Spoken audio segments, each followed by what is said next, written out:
තස්ස භගවතෝ අරහතෝ සම්මා සම්බුද්දස්ස නමෝ තස්ස භගවතෝ අරහතෝ සම්මා සම්බුද්දස්ස නමෝ තස්ස භගවතෝ අරහතෝ සම්මා සම්බුද්දස්ස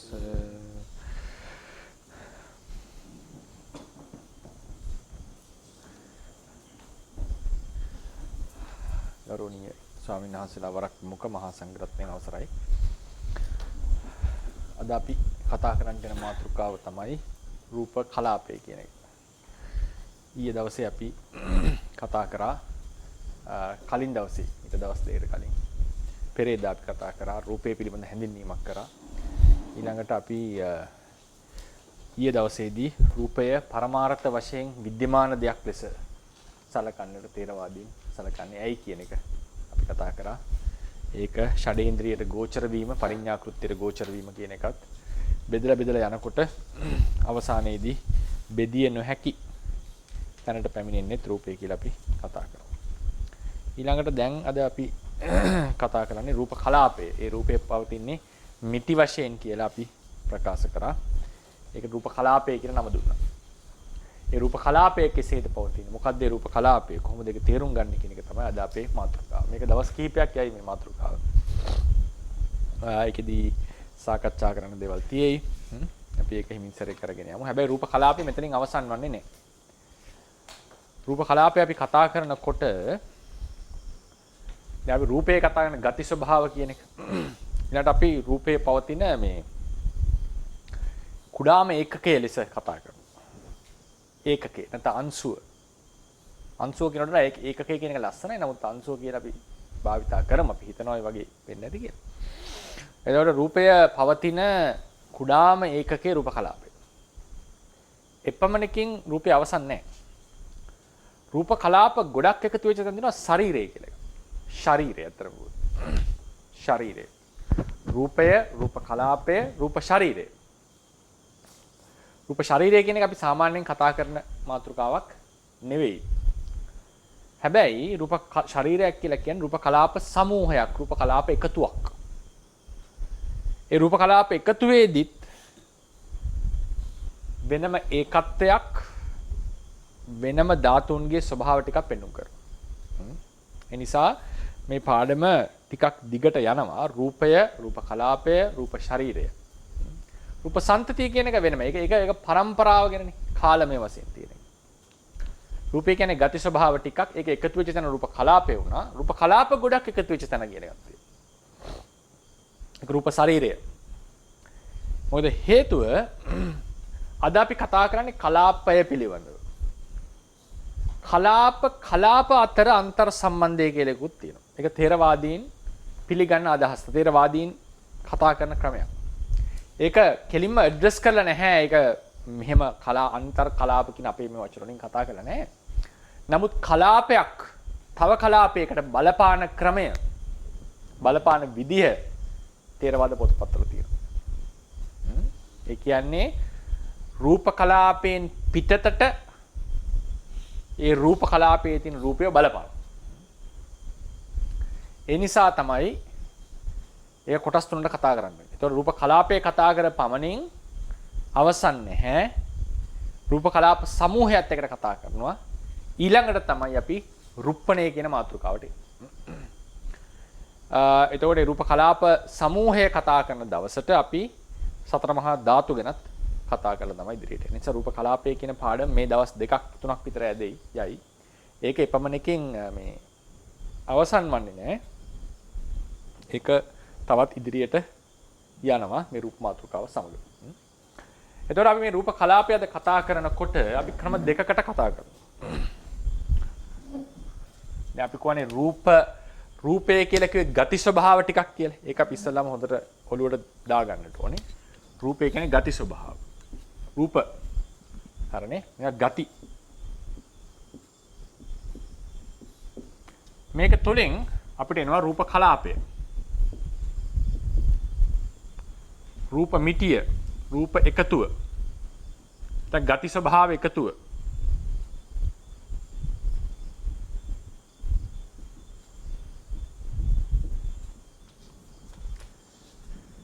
දැන් මේක තමයි අපේ මාතෘකාව රූප කලාපේ. රූප කලාපේන රූප එකතුවක්නේ. රූප කලාපේ විස්තර කරන්න වෙන්නේ රූප හරහා. මේකේ අපි ක්‍රම දෙකම භාවිතා කරනවා. රූපය විස්තර කළලා රූප කලාපයට එනවා. රූප කලාපයේ තේරුම් අරන් රූපයට එනවා. මේක ක්‍රම දෙකක්. අපි එක දවසකත් මේක මතක් කරා. ශ්‍රාවකයෝ වශයෙන් ධර්ම ඉගෙන ගන්නකොට දේශනාවේ තියෙන මූල ධර්ම ටික ඉගෙනගෙන ලෝකයේ තේරුම් ගන්නවා. ශාස්ත්‍රවරයෙක්ට වෙන්නේ එහෙම නෙවෙයි. ලෝකයක් හමු වෙනවා. ඒ හමු වෙන ලෝකයේ තුලින් ඔහු යම් සත්‍යයක් හොයාගෙන යනවා. මේක අපි අමතක කරන්න හොඳ නෑ නිතරම. විශේෂයෙන් තේරවාදයේ අභිධර්මයෙන් ඉගෙන ගන්නකොට අපි ඉස්සලම පරමාර්ථ ස්වභාවය ඉගෙනගෙන ඒ තුලින් ලෝකයේ විස්තර කරන්න යනවා. ඒක සමහර ලොකු ගැටලු මතුවෙනවා. කරන්න අමාරුකම් එනවා. ඒ වෙලාවට කෙලින්ම තියෙන ක්‍රමය තමයි ඒ වගේ අපහසුතාවයක් එනකොට අනිත් පැත්තෙන් බලන්න පුරුදු වෙන්න. තියෙන්නේ මොකද්ද? හමුවන්නේ මොකද්ද? ඒක තුලින් පවසලා තියෙන පරමාර්ථය තේරුම් ගන්න බලන්න. ශ්‍රාවකයන්ට ඒ වගේ අඩුපාඩුකම් වෙන්නට පුළුවන්. ශාස්ත්‍රවරයෙක්ගේ ලක්ෂණය තමයි ඒ පවතින ලෝකයේ තුලින් පරමාර්ථයේ තේරුම් අරගෙන මෙයයි තියෙන්නේ කියලා නිෂ්ඨාවට දේශනා කරන්නේ මහා ප්‍රඥා භාවය. ඒක ශ්‍රාවකයට කරන්න අමාරුයි. පවතින ලෝකයේ තුලින් ඔහු ගිහිල්ලා පරමාර්ථයට යනවා. ඒකනේ ශ්‍රාවකයන්ට දේශනාවකින් තොරව සත්‍ය අවබෝධ කරන්න බැරි. ඒක හරි අමාරු වැඩක්. මග පෙන්වීමක් ඕනෙමයි ශ්‍රාවකයා. මොන ක්‍රමෙන් ආවත් ඒ ශ්‍රාවකයා එන්න පුළුවන් ක්‍රම දෙකෙන්ම. නමුත් මොන ක්‍රමෙන් ආවත් එයා ඒ සත්‍ය අවබෝධයට එන්නට එයාට උපකාර වුණා. ශාස්ත්‍රවරයෙක් හමුවන ලෝකයේ තුලින් ඇතුළට කිදා බැහැලා මේවයි තියෙන්නේ මේක තමයි සත්‍ය කියලා දේශනා කරනකොට ඒක නිෂ්ඨාවට දේශනා කරන්නේ මහා ඒ නුවණේ මහත්වය. ශ්‍රාවකයට දැන් තියෙන සත්‍ය තේරුම් අරගෙන ලෝකේ විස්තර කරන්න එනකොට සමහරවිට ඒක අපහසු වෙන්නට පුළුවන්. සමහර එහෙම කරන්න බෑ ඇත්තටම. ਸਰව සම්පූර්ණ විස්තර කරන්න බෑ. ඒ වෙලාවට අපි එන්නට ඕනේ පවතින ප්‍රායෝගික ඇත්ත මොකද්ද? අපිට හමු වෙන ලෝකය මොකද්ද? ඒකේ අපිට අත්දකින්න පුළුවන් දේවල් මොනවද? ඒ මත ඉඳලා මේක විස්තර කරන්න. සමහරලාට පොඩි ગેප් එකක් පේන්න පුළුවන්. සමහර ඉදිරි පාඩම් වලදී විශේෂයෙන් නාමයේ සම්බන්ධයෙන් එහෙම. එතකොට අපිට හමු වෙන අත්දැකීම කියන මම අදහස් කරන්නේ ප්‍රඥප්තිය කියන එක නෙවෙයි මේ පරමාර්ථ අත්දැකීම අපිට දැනෙන දේ අපිට වැටහෙන දේ අපේ නුවණට ගෝචර වෙන දේ මේක අතහරින්න නැතුවයි ඇතුළට යා යුත්තේ. ඒ තැන්වලදී අපි කතා කරමු. ඒ නිසා නමුත් ශ්‍රාවකෙක් සාමාන්‍යයෙන් කරන්නේ තියෙන කොටස් ටික ඉගෙනගෙන පාඩම් කරගෙන දරාගෙන ඒක තුලින් මේක තේරුම් ගන්න යන්නේ තමයි සාමාන්‍යයෙන් ලේසි ක්‍රමය අතර. මොකද තියෙනවනේ දේශනා ටික ඒක මතින් මේක විස්තර කරන්න යනවා. හැබැයි එහෙම කරන්න යනකොට අපහසුතාව මත වුණොත් අනිත් පැත්තට එන්න බලන්න. අනිත් පැත්තට එන්න. එතකොට සැබවින්ම ලෝකයේ දේශනා කරා නෙවෙයිද? නැහැ. තියෙන එක තුලින්නේ සත්‍ය ගවේෂණය කරේ. ඉනිත මේ අපිට එක්ස්පීරියන්ස් වෙන දේ, අපි දකින දේ, අපිට වැටහෙන දේ ඒක ඉග්නෝර් කරන්න බෑ අපිට. ඒක ඉග්නෝර් කරන්න බෑ. ඒ නිසා මේ ක්‍රම දෙකටම අපි එන්නට දැන් උදාහරණයකට අපි කියනවා හේතු පාඩම වෙනකොට, මූල කාඩ වෙනකොට චිත්ත චෛතසික ධර්මයන් අරමුණෙහි හෝ යම් යම් ක්‍රියාකාරකම් වල ස්ථාවර කරන ධර්මයෝ තමයි මූලයෝ. ලෝභ දෝෂ මොහ අලෝභ දෝෂ සමෝ. චිත්ත චෛතසික ධර්මයන් යම් යම් අරමුණු වල හරි යම් යම් ක්‍රියාකාරකම් වල හරි ස්ථාවර කරන ධර්මයෝ තමයි මූලයෝ. බුදුරණන් වහන්සේ කොහොමද හම් වෙන්නේ නැත්තේ? යම් කිසි සත්වයෝ සාමාන්‍යයෙන් යම් යම් අරමුණු වල මනාකොට පිහිටලා යම් යම් ක්‍රියාකාරකම් වලින් ගැලවෙන්න බැරුව ඒවල මනාකොට ස්ථිරව පිහිටලා ඉන්නවා. ඔක තමයි අත්දැකීම. මේකට හේතුව මොකද්ද? තරුණස් දකින්නවා එහෙන් පිහිටන්නේ හිතෙන්. හිත තමයි අරමුණ අරගෙන තියෙන දෙඩිව. හිතෙන් තමයි මේ ක්‍රියාකාරකම් අතහර ගන්න බැරුව ඉන්නේ. ඒවල මුල් බැසගෙන ඉන්නේ. ඒක හිත පමණක්ද නෑ. හිතේ තියෙන මේ කියන ලෝභ, දෝෂ, මෝහ, අලෝභ, දෝෂ, සමෝහ තමයි හොඳ සහ නරක ක්‍රියාවල සහ යම් යම් අරමුණු වල ස්ථාවර වෙලායි. උන්වහන්සේට හම් වෙන්නේ අරමුණු වල ස්ථාවර වෙච්ච ක්‍රියාකාරකම් වල ස්ථාවර වෙච්ච සත්‍යෝ ටික. එතකොට ඒක තුලින් උන්වහන්සේ ගිහිල්ලා මේ ධර්ම ටික තමයි ඒකට හේතුව කියලා දේශනා කරනවා. අපි අද කතා කරන්නේ කොහොමද? ලෝභ දෝෂ මෝහය කියලා ධර්ම ටිකක් තියෙනවා. ඒ ටික අරමුණු වල හිත ස්ථාවර කරනවා, ක්‍රියාකාරකම් වල හිත ස්ථාවර කරනවා කියන අනිත් පැත්තෙන් අපි. මේ ක්‍රම දෙකක්, සම්පූර්ණ දෙකක්. එතකොට සමහරලාට අපි මේ පැත්තේ ඉඳලා එනකොට යන්න පුළුවන් දුරේ සීමාවක් තියෙනවා. එතකොට අපි කරන්නට ඕන අනිත් පැත්තේ ඉඳලා එන එක. අපිට වැදගත් වෙන්නේ මේක අවබෝධ කරගන්න. මේ දෙක ඊට පස්සේ යම් වෙලාවක හමු වෙනවා. එතකොට අපිට ගලප ගන්නට පුළුවන්.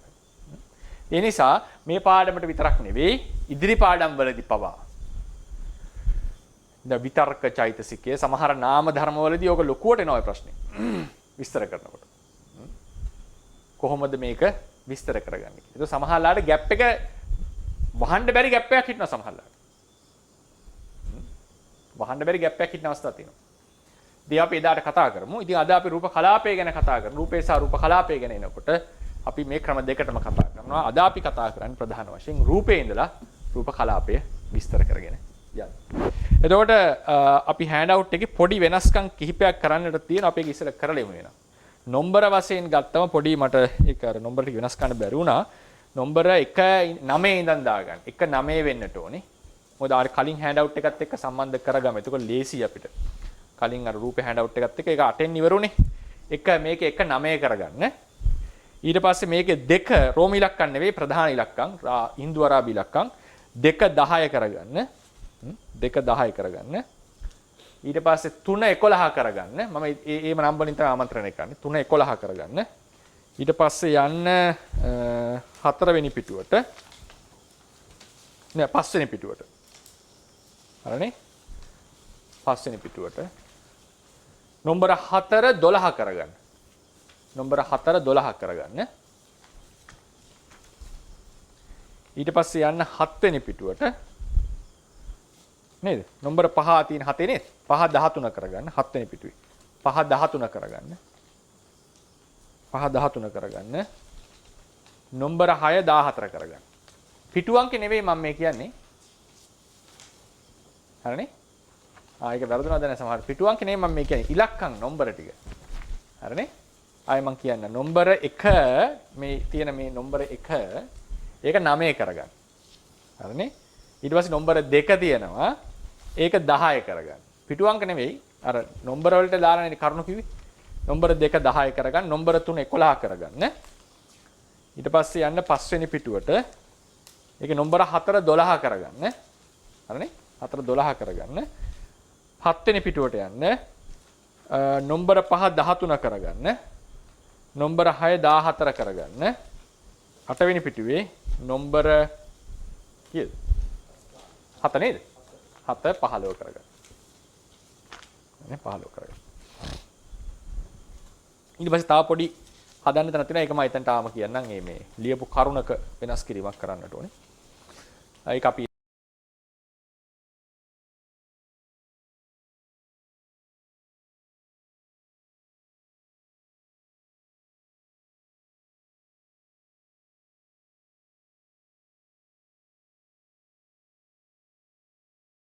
එතනට ආවම කතා කරමු. දැන් ඔන්න අපි කිව්වා අපි පළවෙනි නම්බර 9ට යන්. නම්බර 9 රූප කලාපයක් අවකාශයේ ඉඩක් ගන්න අතර ද්‍රව්‍යයක් ලෙස පෙනී සිටී. රූප කලාපයක් යනු පඨවි ආපෝ තේජෝ වායෝ යන සතර මහා ධාතුන්ගේ සහ උපාදාය රූප කිහිපයකගේ එකමුතුවකි සමූහයකි. සෑම රූප කලාපයකම පවතින උපාදාය රූප 4ක් ඇත. ඒවා නම් වර්ණ රූපය, ගන්ධ රූපය, රස රූපය සහ ඕජා රූපය. අර දීපු ලිස්ට් එකේ බලන්න. ඒක ඇති වර්ණය, ගන්ධය, රසය, ඕජාව කියලා තැන් තැන් වල ඇති. එක රූප කලාපයක් ගෝලාකාර හැඩයක් ගන්න ඇයි අපි හිතමු මේක මෙහෙම වෙනවා කියලා. රූප කලාපයක මහා භූත සහ උපාදාය රූප වල ඇති පැවැත්ම, රූප වල පැවැත්ම සහ රූප කලාපයට ඒවායින් ඇති දායකත්වය. ඔනෝක තමයි අපේ මාතෘකාව. සතර මහා ධාතු සහ උපාදාය රූප මොනවා වර්ණ ගන්ධ රස ඕජා කියන විතර අපි කතා කරන්නේ. ඒවල පැවැත්ම සහ ඒවා වලින් රූප කලාපය කියලා කියන්නේ මිටියට ඉතිරි රූප වලට ඒවා එකිනෙකින් ලැබෙන දායකත්වයේ කවරක්ද? ඒවා වලින් ඊට පස්සේ ඒ කොහොමද රූප කලාපය විස්තර කරගන්නේ? රූප කලාපයක මහා භූතවල සහ උපාදාය රූපවල පැවැත්ම සහ ඒවායින් රූප කලාපයේ දායකත්වය විස්තර කළ යුතු ක්‍රම දෙකකි. මහා භූත සහ උපාදාය රූපවල ලක්ෂණ වලින් පටන්ගෙන ද්‍රව්‍යමය ස්වરૂපයක් ගන්න රූප කලාපය විස්තර කිරීම. ද්‍රව්‍යමය ස්වરૂපයක් පෙන්වන රූප කලාපයේ තුලින් මහා භූත සහ උපාදාය රූප තේරුම් ගැනීම. දෙපැත්ත. අපේගේ පළවෙනි එක තමයි කරන්නේ. මාතෘකාව මහා භූත සහ උපාදාය රූප වල සිට රූප කලාපයේ වෙත. මේ පැත්ත අපි කතා කරන්නේ. ඒතර මහා භූත කියලා ගත්තම තියෙනවා පඨවි, ආපෝ, තේජෝ, වායු. මහා භූත හතරෙන් පටන් ගමුකෝ. පඨවි කියන එක අපි කිව්වා තද ගතිය. ආපෝ කියලා කිව්වේ ආබන්ධන ගතිය. තේජෝ කිව්වේ උෂ්ණ හෝ ශීත ගතිය. වායෝ කියලා කිව්වේ පුම්බවන ගතිය. මේ තමයි ක්‍රම හතර. ඉස්සෙල්ලාම පටන් ගන්නෙ පඨවි සහ තේජෝ කියන දෙක. පඨවි සහ තේජෝ. ඒවල ගති ස්වභාව ප්‍රකටයි. පඨවි කියන්නේ තද ගතිය. අපි තද ගතිය විස්තර කරා ක්‍රම කීපයකට. තද ගතිය කියන්නේ ඇල්ලුවාට පස්සේ රළු වෙස දැනෙනවා. ඒ තද ගතිය තව කෘත්‍යයක් තමයි තවත් මොනවා හරි දෙයක් තිබුණොත් ඒක දරාගෙන ඉන්න පුළුවන් උඩ. තද ගතිය කියන ස්වභාවය මම කතා කරා. ඒ වගේම තවත් දෙයකට ඇතුළු වෙන්න දෙන්නේ අවකාශයකට. මේක ප්‍රායෝගිකව තියෙන කලාපයට ඇවිල්ලා. ඒකට අපිට මේ පැත්තේ ඉඳලා එන්න වෙනවා. අපි දැන් මේ පැත්තේ ඉඳලා යන්නේ. තද ගතිය කියන එකේ කෘත්‍ය ටික. ඒක තනියම පවතින්නේ නැහැ. ඒකත් මතක තියාගන්න. ඒක තනියම පවතින්නේ නැහැ. නමුත් ඒකේ ඒ කෘත්‍ය සහ ලක්ෂණ එහෙමයි විස්තර කරන්නේ. තද ගතියන ඇල්ලුවම ස්පර්ශුනාම දැනෙන තද ගතියක්. ඒ තද ගතියම නිසාම තමයි යමක් උඩ තැබ්බොත් එහෙම තිබුවොත් එහෙම දරාගෙන සිටින්න පුළුවන් වෙන්නේ. සහ තව දෙයකට යම් අවකාශයකට ඇතුළු වෙන්න දෙන්නේ. රෙසිස්ටන්ස් එකක් වගේ තියෙනවා. බාධකයක්. මේ කියන තද ගතිය සහ උෂ්ණය ශීත කියන ගතිය තාපය මොකක් හරි වචනෙන් අපි කියමු. මෙන්න මේ ගති ස්වභාවය අවකාශයේහි අපි හිතමුකෝ උදාහරණයකට තද ගතිය නිල් පාටින් අපි මාක් කරමු. තේජෝ එක රතු පාටින් මාක් කරමු උදාහරණයකට. තද ගතිය සහ උෂ්ණය කියන එක අවකාශයේ යම් තැනක පවතිනවා. යම් තැනක පවතිනවා. දැන් අපි මේ පැත්තේ එහෙම තමයි මේ ප්‍රශ්නේ ඉන්නේ අපිට. අවකාශයේ යම් තැනක පවතිනවා කියලා අපි උපකල්පනය කරනවා. මේක අවකාශයේහි රූප කලාපයක් කියලා කියන්නේ යම් අවකාශයක නිකන් හැමතැනම නෙවෙයි යම් අවකාශයක ඉඩක් ගන්න ද්‍රව්‍යයක්. හරිනේ? එතකොට මෙන්න මේ කියන දෙක ඒ රූප කලාපයේ දැන් මේක හිතන්න රූප කලාපය කියන එක විස්තර කරන්න. රූප කලාපය කියලා කියන්නේ යම් තැනක ඉඩක් ගන්න දෙයක මොමන්ට් මොහොතක් පවතිනවා නිරුද්ධ වෙනවා. හැබැයි මොහොත ඇතුලේ යා එතන පවතිනවා. ඒතර ඒ අවකාශයේ තමයි යා පවතින්නේ. මේ තද ගතියයි උෂ්ණයයි කියන දෙක අවකාශයේහි ඒ පැත්තට විසිරෙන්නේ නැතුව එතනම රැඳ වෙන බවක් තියෙනවා. එතනම රැඳ වෙන බවක්. ඒ කියන්නේ අල්ලගෙන ඉන්න බව. අල්ලගෙන ඉන්න බව. මේකෙදී සාමාන්‍යයෙන් හිතෙන්න පුළුවන් සාමාන්‍යයෙන් ආබන්ධන ගතිය කියන එක තියෙන්නේ ධර්ම දෙකක් අතර. විද්‍යාත්මකව ගත්තත් ඉලෙක්ට්‍රෝනය ප්‍රෝටෝනය එකිනෙක ආකර්ෂණය වෙනවා. ඉලෙක්ට්‍රෝනය ඇතුළේ ඉලෙක්ට්‍රෝනය එහෙම එකක් නැහැ. මේ විද්‍යාත්මක ක්‍රමයෙන් නේ විස්තර කරන්නේ. විද්‍යාවට ආම නිකන් කිව්වොත් එහෙනම් විද්‍යාවට ආවොත් එහෙම ඉලෙක්ට්‍රෝනේ බිඳින්නේ නැහැ. ඉලෙක්ට්‍රෝනේ සබ්ස්ටන්ස් එකක්. ඒක ද්‍රව්‍යයක්. ඒකේ තියෙන ස්කන්ධය, මෑස් එක, මේ ආදී ගතිගුණ තියෙනවා ඒකේ. ඒ සබ්ස්ටන්ස් එක ඒ සාරය බිඳින්නේ නැහැ. ඒක තමයි ලෝකයේ තියෙන විද්‍යාත්මකව ගත්තොත් ලෝකයේ තියෙන පරමාර්ථ තමයි මේ මූලික අණු පරමාණුක අංශු. sub atomic particles. ඒවා බිඳින්නේ නැහැ. ඒවා ද්‍රව්‍ය.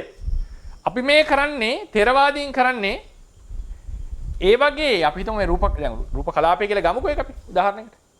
ඒ කලාපේ ඒ ද්‍රව්‍යමය දෙය බිඳින්න යන්නේ. ඒ ද්‍රව්‍යමය දෙකක් අතර තමයි ආකර්ෂණ බල අපි කතා කරන්නේ සාමාන්‍යයෙන්.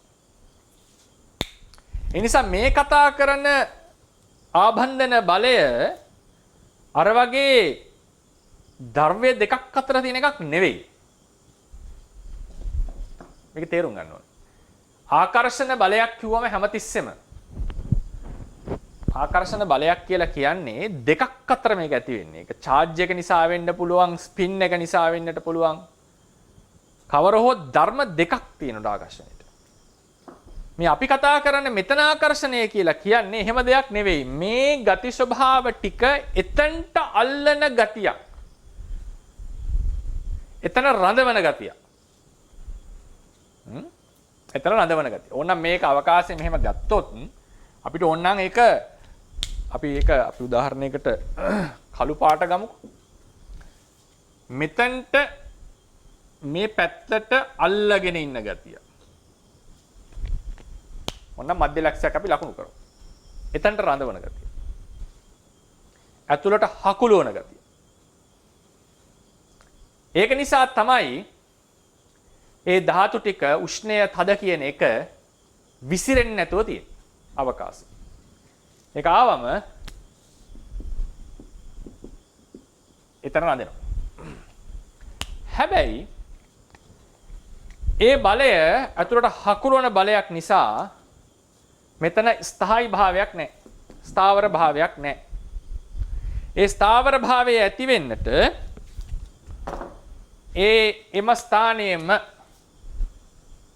ඊට ප්‍රතිවිරුද්ධව තව බලයක් යනවා.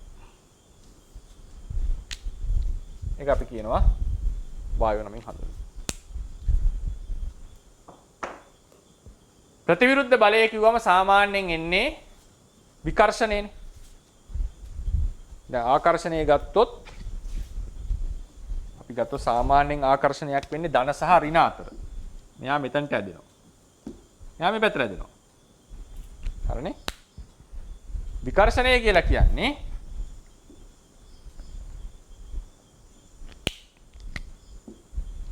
ධන සහ ධන හෝ ඍණ සහ ඍණ අතර. එතකොට මේක මෙයා මෙහෙට යනවා, මෙයා අනිත් පැත්තට යනවා. ධන සහ ධන හෝ ඍණ සහ ඍණ.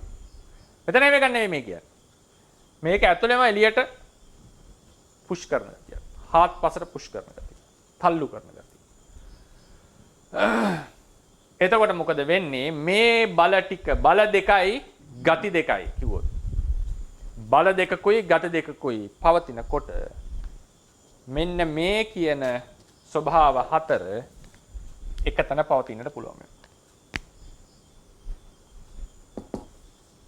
මම මේක ටිකක් පොඩි නම් පොඩි ඇද නේද? ඒක ලොක් කරලා පෙන්නමුද? නැවත ඉස්සර කරොත් තද ගතිය කියන එක මෙහෙම හිතමු අපි. අනේ පාඩිය වෙන්න තු ගියා. තද ගතිය කියන එක මෙහෙම ගත්තොත් පැතිරිලා තියෙනවා. එම ස්ථානෙම උෂ්ණ සීත ගතියකුත් පැතිරෙනවා. මේ ගති ස්වභාවය අවකාශයේහි ඕන පැත්තකට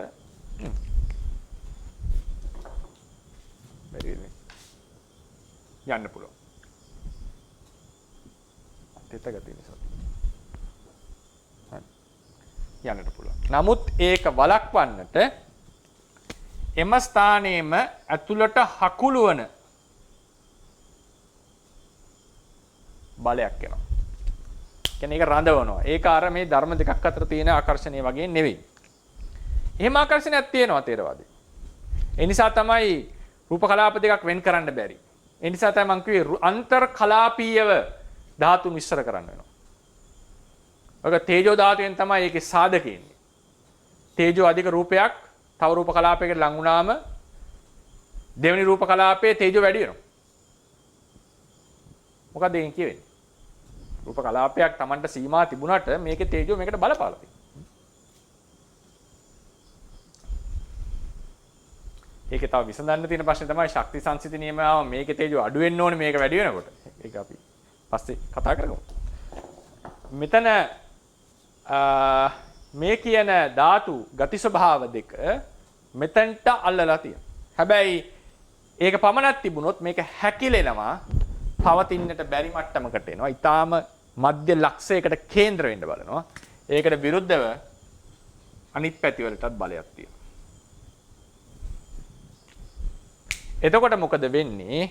තද ගතිය සහ උෂ්ණය කියන ගති ස්වභාව දෙක පිටතට සහ ඇතුළට තියෙන බල දෙකකින් සන්තුලනයටපත් වුණාම ඒ ධාතුන් හැමතැනම යන්නේ නැතුව ඒවා හැමතැනම විසිරෙන්නේ නැතුව එක තැනකට කැටි වෙන්නේ හැකිලෙන්නේ නැතුව යම් අවකාශයක පැතිරෙන්නට පටන් ගන්නවා. යම් අවකාශයක පැතිරෙන්නට පටන් ගන්නවා. මේ සතර මහා මේ කියපු ගති ස්වභාව හතරෙහි පැවැත්ම එකතන. ඒ ගති ස්වභාව ටිකේ එකතුව මිටිය සමූහය රූප කලාපය කියලා තේරවාදීන් හඳුන්වනවා. තද ගතිය කියලා ස්වභාවයක් තිබුණා. උෂ්ණය කියලා ස්වභාවයක් තිබුණා. සීත උෂ්ණය. ඒක අවකාශයේ විසිරෙන්න ඉඩ තිබුණා. ඒක අවකාශයේ ඒක අහවල් තැනකට විසිරෙනවා කියන එක අදහස් කරේ. අහවල් තැන කොටු වෙන්නට හේතුවක් නැහැ. නිකන් තියෙන්නට පුළුවන්. යම් මොහොතක් ඇතුළත ඒ පවතින මොහොතේ ඔහු එක තැනකට කොටු වෙන්න යම් කිසි බලයකින් අල්ලලා සිටිනවා. ඒක ඒ හැකිලීම වළක්වන්නට එතනම පිටට තල්ලුවක් ඇති කරනවා. ඒක තද ගතිය සහ උෂ්ණය කියන දෙක ඇතුළට අදිනකොට හැකිලෙන්නට ඕනි. ඒ හැකිලීමට ප්‍රතිවිරුද්ධ බලයක් පිටට දීපු ගමන් ඒක යම් අවකාශයක හැසිරෙන්න පටන් ගන්නවා. ඒ අවකාශය මෙහෙම හැසිරෙන්න පටන් ගන්නෙ. ඒ අවකාශයේ පවතින සතර මහා ධාතු වල එකතුවට අපි කියනවා රූප කලාපයක් කියලා. රූප කලාපයක් කියලා කියනවා. මේක ද්‍රව්‍යයක් ලෙස පෙනී සිටින. මේකේ තියෙන මූලික ලක්ෂණ දෙක සබ්ස්ටන්ස් ගතියක්, ද්‍රව්‍යමය ගතියක් තියෙනවා. අවකාශමය අවකාශයේ ඉඩක් ගන්නවා. අවකාශයේ ඉඩක් ගන්නවා. ඒවා කෙටි කලකින් ඉපදිලා නිරුද්ධ වෙනවා. නමුත් ඒවා නිරුද්ධ වෙන්න කලින් ඒ නිසා තවත් ඒ වගේම අංශු ටිකක් හට ගන්නවා. තවත් අංශු ටිකක් හට ගන්නවා. ඒක පරම්පරාව වශයෙන් මේක පවතිනවා. මේ තමයි රූප කලාපයක් ඇතුලේ සතර මහා ධාතු වල පැවැත්ම. ඊළඟ අපි දෙවෙනි පිටුවට යමු. දැන් අපි කතා කරනවා මහා භූත සහ උපාදායව රූප වලින් රූප කලාපයට ඇති දායකත්වය. කොහොමද මේක තේරුම් ගන්නේ? ථේරවාද න්‍යාය ක්‍රමයේ හැටියට. මේකේ පොඩි අඩුවක් වෙලා තියෙනවා. ඒක හදමු අපි. පළවෙනි ඡේදයේ තේජෝ ධාතු ඉතිරි ධාතුන්ගේ විශේෂයෙන්ම වායෝ සහ ආපෝ ධාතුවේ ක්‍රියාකාරීත්වය විශාල දායකත්වයක් දෙයක තියෙනවා. ඒක තියලා එය තාපය අධික වන කල්ලි කියන වාක්‍ය සම්පූර්ණයෙන් කපන්න ඕන. ඒක එනවා අන්තර් කලාපීය සම්බන්ධය අපි කතා කරනවා. ඒක උතනට එන්න ඕන එකක් නෙවෙයි. එය තාපය අධික වන කල්හි වායු වේගය වැඩි වන ආකාරය කියන එකෙන් කල්පනා කළ යුතුයි කියලා තියෙනවනේ. එතනට එනකන් ඒක අයින් කරගන්න. ඊට පස්සේ තවද කියලා වචනයක් තියෙනවා. වාක්‍යම නෙවෙයි. තවද කියලා වචනයක් තියෙනවා. ඒ තවද කියන වචනය අයින් කරන්න. මොකද ඒක ගැලපෙන්නේ නැහැ ඒතකොට. ඒක වාක්‍ය අයින් වුණාම එතනට තවද කියන එක ගැලපෙන්නේ නැහැ. හරිනේ. එතකොට ඉතිරි වෙන්නේ මේ විදිහට බලන්න. තේජෝ ධාතුව ඉතිරි ධාතුන්ගේ විශේෂයෙන්ම වායෝ සහ ආපෝ ධාතුවේ ක්‍රියාකාරීත්වයට විශාල දායකත්වයක් දේ. රූප කලාපයේ ඇති ඉතිරි මහා තුබ්බූත තුනම තේජෝ ධාතුන් පැසවන ලද උපකාර ලබා ශක්තිමත් වන බවද ඒ කලාප අනු රූප කලාප සම්පතින් චිර කාලයක් පවතින බවද දක්වා ඇත. පොත්වල. රෝග තමයි එන්නේ. අර මැද කෑල්ල අයින් කරන්න. ඊට පස්සේ ඊළඟ වාක්‍යයත් ඒ විදිහට අරක මත පදනම් වෙලා තියෙන නිසා ඒකෙත් අඩුවක් තියෙනවා. ඒක එන්න ඕනේ මෙහෙම. තේජෝ ධාතිය නොමැති වූහොත් හරනේ. ඊට පස්සේ ආපෝ වායෝ ධාතුන් මනාකොට ක්‍රියාත්මක නොවන අතර එලස් කියන එක තමයි හිතන්නේ ඒ ටික කපන්න. ඒ මොකද ආපෝ සහ වායෝ ධාතුන් මනාකොට ක්‍රියාත්මක නොවන අතර එලසටම කියලා තිබ්බ ටික වෙනකන් කපන්න. එලසටම කියන වාක්‍ය වෙනකන්. ඒතර වාක්‍ය මෙහෙමයි සම්පූර්ණ වෙන්නේ. තේජෝ ධාතෝ නොමැති වූ හොත් ඉතිරි ධාතු තුනම ශක්තිමත් නොවි රූප පරම්පරාව බිඳ වැටි. ඔය දැන් වාක්‍ය. හරිනේ?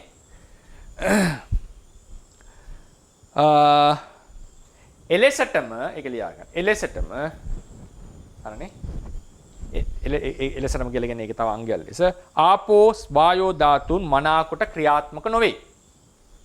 කලාව. ආපෝ සහ වායෝ ධාතුන් මනාකොට ක්‍රියාත්මක නොවේ. ඒක කැපුවේ වාක්‍ය තමයි. නමුත් ඒක අගට ගන්න ඕනේ. ඒක. එලෙසටම ආපෝ සහ වායෝ ධාතුන් මනාකොට ක්‍රියාත්මක නොවේ. හරිනේ? අර කපපු කෑල්ලම අපි පස්සට ගන්නවා. මොකද ඒක ඒ වාක්‍ය ටිකක් නැත්තම් ලස්සන මේ අදහස ප්‍රකට මදි නිසා. හරිනේ? මම හිතනවා ඒක හදාගන්න ඇති කියලා සියලු දෙනාටම Zoom එකෙන් සම්බන්ධ වෙනාට පුළුවන් වෙන්න ඇති කියලා හිතනවා. එතකොට දැන් එනවා තේජෝ වල රූප කලාපට දායකත්වය මොකක්ද? මොකද්ද මේ හතර දෙනාට තියෙන දායකත්වය? තේජෝ වල දායකත්වය අපි කියන්නේ ශක්තිමත් කරනවා කියන තමයි පොත්වල තියෙන්නේ. ශක්තිමත් කරයි. පැසවයි. මොකද්ද මේ? තේජෝ කියන එක මෙන්න මේ කියන ධාතු ටික තද ගතිය, ඒ වගේම මේ ආබන්ධන ගතිය ආදියට ශක්තිමත් කරන්නේ. ඒවායේ ක්‍රියාකාරීත්වය වැඩි කරන්නේ. ගුණය වැඩි කරන ගුණයට දායක වෙන ගතියක්, පැසවන ගතියක් තමයි මේ තේජෝ කියලා කියන්නේ. තේජෝ කියලා කියන්නේ එබඳු ගති ස්වභාවය. ඒක උෂ්ණ වේවා, සීත වේවා, ඒක නෙවෙයි එතන ගැටලුව. යම් ගති ස්වභාවයක් තියෙනවා මේ අවශේෂ ධාතුන්ගේ ක්‍රියාකාරීත්වයේ සහ ස්වභාවයන්ට බලපාන. ඒවායේ නිකන් නිරෝගීකමට බලපාන වගේ ධාතුවක්. චේතනාව කියන ධර්මයේ අතගත්තම තමයි ඉතිරි ධාතුන් හොඳට ඉතිරි චෛතසිකෝ ක්‍රියාත්මක වෙනවා කියලා කියන්නේ. ඒ වගේ මේ තේජෝ කියන ධාතුව තමයි අවශේෂ පඨවි ආපෝ වායෝ කියන ධාතුන් ශක්තිමත් කරන්නේ. ශක්තිමත් කරනවා කියන එකේ තේරුම මොකද්ද? මනාකොට ක්‍රියාත්මක කරවන්න උපකාර කරනවා. නිකන් ඉන්ධනයක් වගේ. එයා තමයි එතන තියෙන බලය. බලය කියලා කියන්නේ මම කියන අදහස් කරේ ඒකේ තියෙන ජීව භවක් ගැන කතා කරොත් ඒකේ තියෙන්නේ ඒ තේජෝ කියන ධාතුව. මේක හරි අමාරු තැනක් මේ අපි කතා කරන්නේ. දැන් උදාහරණයකට මම ඉදත් කිව්වා. ඒකේ නෝට් එකේ ලියලා ඇති පුළුවන් නම් කියන්නේ මොකද මේක දවස් 2-3ක් යනවා මේ නෝට් එක. දැන් උදාහරණයකට අපි ගත්තොත් දැන් ඉලෙක්ට්‍රෝනය කියන එක ගන්නවනේ විද්‍යාවේ. ඉලෙක්ට්‍රෝනයේ තියෙන ගුණාංග ගත්තම ඉලෙක්ට්‍රෝනය කියන මෑස් එක කඩන්නේ නැහැ. ඒ සබ්ස්ටන්ස් එක. ඒකේ තියෙන මෑස් ඒ සබ්ස්ටන්ස් එක කතා කරන්නේ මැටර් එක. ඒකේ තියෙන ස්කන්ධය කියන එක විස්තර කරන්නේ කොහොමද? ත්වරණයට ඇති බාධකය. තා හවල් දෙය කියලා පෙන්වන්න බෑ. ත්වරණයට ඇති බාධකයේ ස්කන්ධයයි. ඒ කියන්නේ ඒක ත්වරණයට ලක් කරන්න තියෙනවා නම් බාධාවක් වෙනවා. ෆෝටෝන් කියන අංශුව ෆෝටෝන් කියන අංශුවේ ස්කන්ධයක් නැහැ. ස්කන්ධයේ සහිත අංශු ස්කන්ධය රහිත දෙකක් තියෙනවා. ග්ලූෝන් and photons. මේ දෙකේ ස්කන්ධයක් නැහැ. ඒ නිසා උපරිම වේගයෙන් යන්න පුළුවන් විද්‍යාවට. ආලෝකයේ වේගය. ආලෝකය කියන්නේ ෆෝටෝන් තමයි ආලෝකය ඇත්තටම. ඒක උපරිම වේගය කියලා කියන්නේ විශ්වයේ තියෙන. විද්‍යාත්මක මම කියන්නේ. ඒක හරිව වැරදි කියන එක නෙමෙයි මම විද්‍යාත්මක අදහස කියන්නේ. ඊළඟට ඒකේ තියෙන ඉලෙක්ට්‍රෝනයේ තියෙන ස්පින් එක කියලා කියන්නේ ස්පින් කියලා කියන්නේ කැරගෙනවා කියන එක නෙමෙයි. චුම්බක දෙකක් අතරින් යනකොට දෙපැත්තට ඇදෙනවා. චුම්බකයක් ලෙස ක්‍රියාත්මක වෙනවා යා. ඒ කියන්නේ ඉලෙක්ට්‍රෝන මේකක් වටේ යනකොට චුම්බකයක් හැදෙන එක නෙමෙයි මේ කියන්නේ. ඉලෙක්ට්‍රෝන ධාරාවක් නිකන් යනකොට චුම්බක දෙකක් අතර ඇදී පැත්තට ඇදෙනවා. ඒකට කියනවා ස්පින් කියලා. ඒ ස්පින් එක කියන්නේ මොකද්ද? ඒ ඇදීමට හේතු වෙන දේ. ඒක විස්තර කරන්නේ එහෙමයි. ඊට පස්සේ ගත්තා charge එක කියලා. මොකද්ද කියලා කියන්න බෑ. charge එක යනු positive and negative charge වෙච්ච දෙකක්. මොකද්ද මේ charge එක? ඒ දෙක ලං වුණොත් ඒ දෙක එකිනෙකට ආකර්ෂණය වෙනවා. සමාන charge දෙක නම් විකර්ෂණය වෙනවා. ඒ ආකර්ෂණ වෙන බලය, විකර්ෂණ වෙන බලය ඇති උනේ යම් ගුණයක් නම් ඒකටයි charge එක කියලා කියන්නේ. ඒ වගේ මේ අංශුව රූප කලාපයේ ඇතුලේ ඉතිරි ධාතුන් වල ක්‍රියාකාරීත්වයට දායක වෙන ඒවා මනාකොට ක්‍රියාත්මක කරන්නට හේතු වෙන ශක්තිය හේතු වෙන ගුණය තමයි තේජෝ කියලා කියන්නේ. ඒ නිසා පොත්වල කියනවා තේජෝ ධාතුව රූප කලාපය ටිතික්ෂණයේදී බලවත් කරනවා. මොකද්ද බලවත් වෙනවා කියලා කියන්නේ? බලවත් වෙනවා කියලා කියන්නේ නිකන් මේ සාමාන්‍යයෙන් ශක්තිමත් වෙලා බල සම්පන්න වෙන එක නෙවෙයිනේ මෙතන කියන්නේ. මනාවකට ක්‍රියාත්මක වෙනවා. හොඳට නිරෝගී වෙනවා රූප කලාපේ. නිරෝගී කියලා මම අදහස් කරේ හොඳට වැඩ. ඒ ධාතු ටික. එන තේජෝ කියලා කියන්නේ. දැන් ඔන්න එනවා ඒ ඡේදය ඒ තේජෝ වල දායකත්වයේ අවසාන වාක්‍යෙට. නෑ අවසානයේට කලින්. තේජෝ ධාතුව නොමැති වූහොත් මොකද වෙන්නේ? ඉතිරි ධාතු තුනම ශක්තිමත් නොවි රූප පරම්පරාව බිඳ වැටේ. ආපෝ වායෝ ධාතුන් මනා ලෙස ක්‍රියාත්මක නොවේ. එලෙසටම ඊළඟට ඔන්න තේජෝ නැති වුණා. මම කිව්වා අපි කියන්නේ තේජෝ රූප කලාපයක් තියෙන තව රූප කලාප හට ගන්නවා කියලා කියවනේ. එලෙසටම අභිනව රූප කලාප උපදවන ප්‍රධානම ප්‍රත්‍යක් වනුයේ තේජෝ ධාතුවයි. තව තියෙනවා කර්මයේ චිත්තේ ඍතුව කියලා. ඒවා අප්‍රදාන ප්‍රත්‍ය මතක තියාගන්න. රූප ලෝකයේහි රූප ලෝකයේ කියලා කියන්නේ ද්‍රව්‍යමය ස්පියර් එකේ ද්‍රව්‍යමය ලෝකය කියලා මම අදහස් කරන්නේ මේ ඒක තේරෙනවනේ මනෝ නාම ලෝකයේ රූප ලෝකේ. ඒ කියන්නේ මේ බ්‍රහ්මතලය ගැන නෙමෙයි මම මේ කියන්නේ. රූපීමය දේ සම්බන්ධයෙන් කතා කරනකොට ඒක න ද්‍රව්‍යමය ලෝකේ. නාම ඒ කියන්නේ material sphere immaterial sphere කියලා කතා කරන්නේ. ඒ කියන්නේ රූපීමය දේවල් සම්බන්ධයෙන් ගත්තම තේජෝ තමයි ප්‍රධානම සාධකය. කර්ම චිත්ත ඍතු ආහාරමේ සත්‍යයන්ගේ තියෙන රූප ටිකක්. ඒවා ඊටාම පොඩ්ඩයි තියෙන්නේ. ඒ නිසා අභිනව රූප උපදවන ප්‍රධානම ප්‍රත්‍යක් වනුයේ ප්‍රත්‍ය කිව්වත් කමක් නැහැ තේජෝ ධාතුවයි. සැබවින්ම සජීවී වූ අජීවී වූ සියලු දේවල වැඩිපුරම ඇත්තේ තේජෝ ධාතුව නිසා හටගත් ඍජුද රූප කලාපයෝය. එබැවින් ලෝකයේ රූප සත්නිගේ පැවැත්මටද තේජෝ ධාතුව අත්‍යවශ්‍යය. තේජෝ නැහැ කියලා කියන්නේ මේක කොලැප්ස් බිඳ වැටෙනවා. අත්‍යවශ්‍යයි. රූප කලාපයේ ඇතුළත් වැඩගත් අභිනව රූප ඇතිවීමටත් වැඩගත්.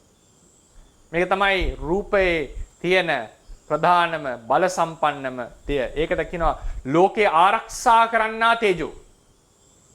රූප ලෝකේ ආරක්ෂා කරන්නේ තේජෝ, විනාශ කරන්නේ තේජෝ දවසක. අධික වුණාට පස්සේ බාහිර. ඒක අන්තර්කලාපිය තේරුම් ගන්නට ඕන. ඒක රූප කලාපය ඇතුළේ නේ අපි තේරුම් ගන්න. අන්තර්කලාපය. තේජෝ කියන එක ලොකු දෙයක් කරනවා. දැන් අපි සාමාන්‍යයෙන් කියනවානේ ලෝකේ ඇති කරවන්නේ රූප මේ භෞතික ලෝකේ ඇති කරවන්නේ විනාශ කරවන්නේ ඇති කරවන්නේ විනාශ කරවන්නේ තේජෝ. ආරක්ෂා කරන්නේ තේජෝ. ඊට පස්සේ මොකද්ද? සිවිලයිසේෂන් මානව ශිෂ්ටාචාරයේ ආරක්ෂකයෝ දෙන්න කවුද? ඒක ලෝකපාලක ධර්ම මොනවද? හිරි ඔත්තප්ප. මානව ශිෂ්ටාචාරය. ඒ කියන්නේ අර යහපත් මනුස්ස සමාජය ආරක්ෂා කරන ධර්ම දෙක තමයි හිරි ඔත්තප්ප.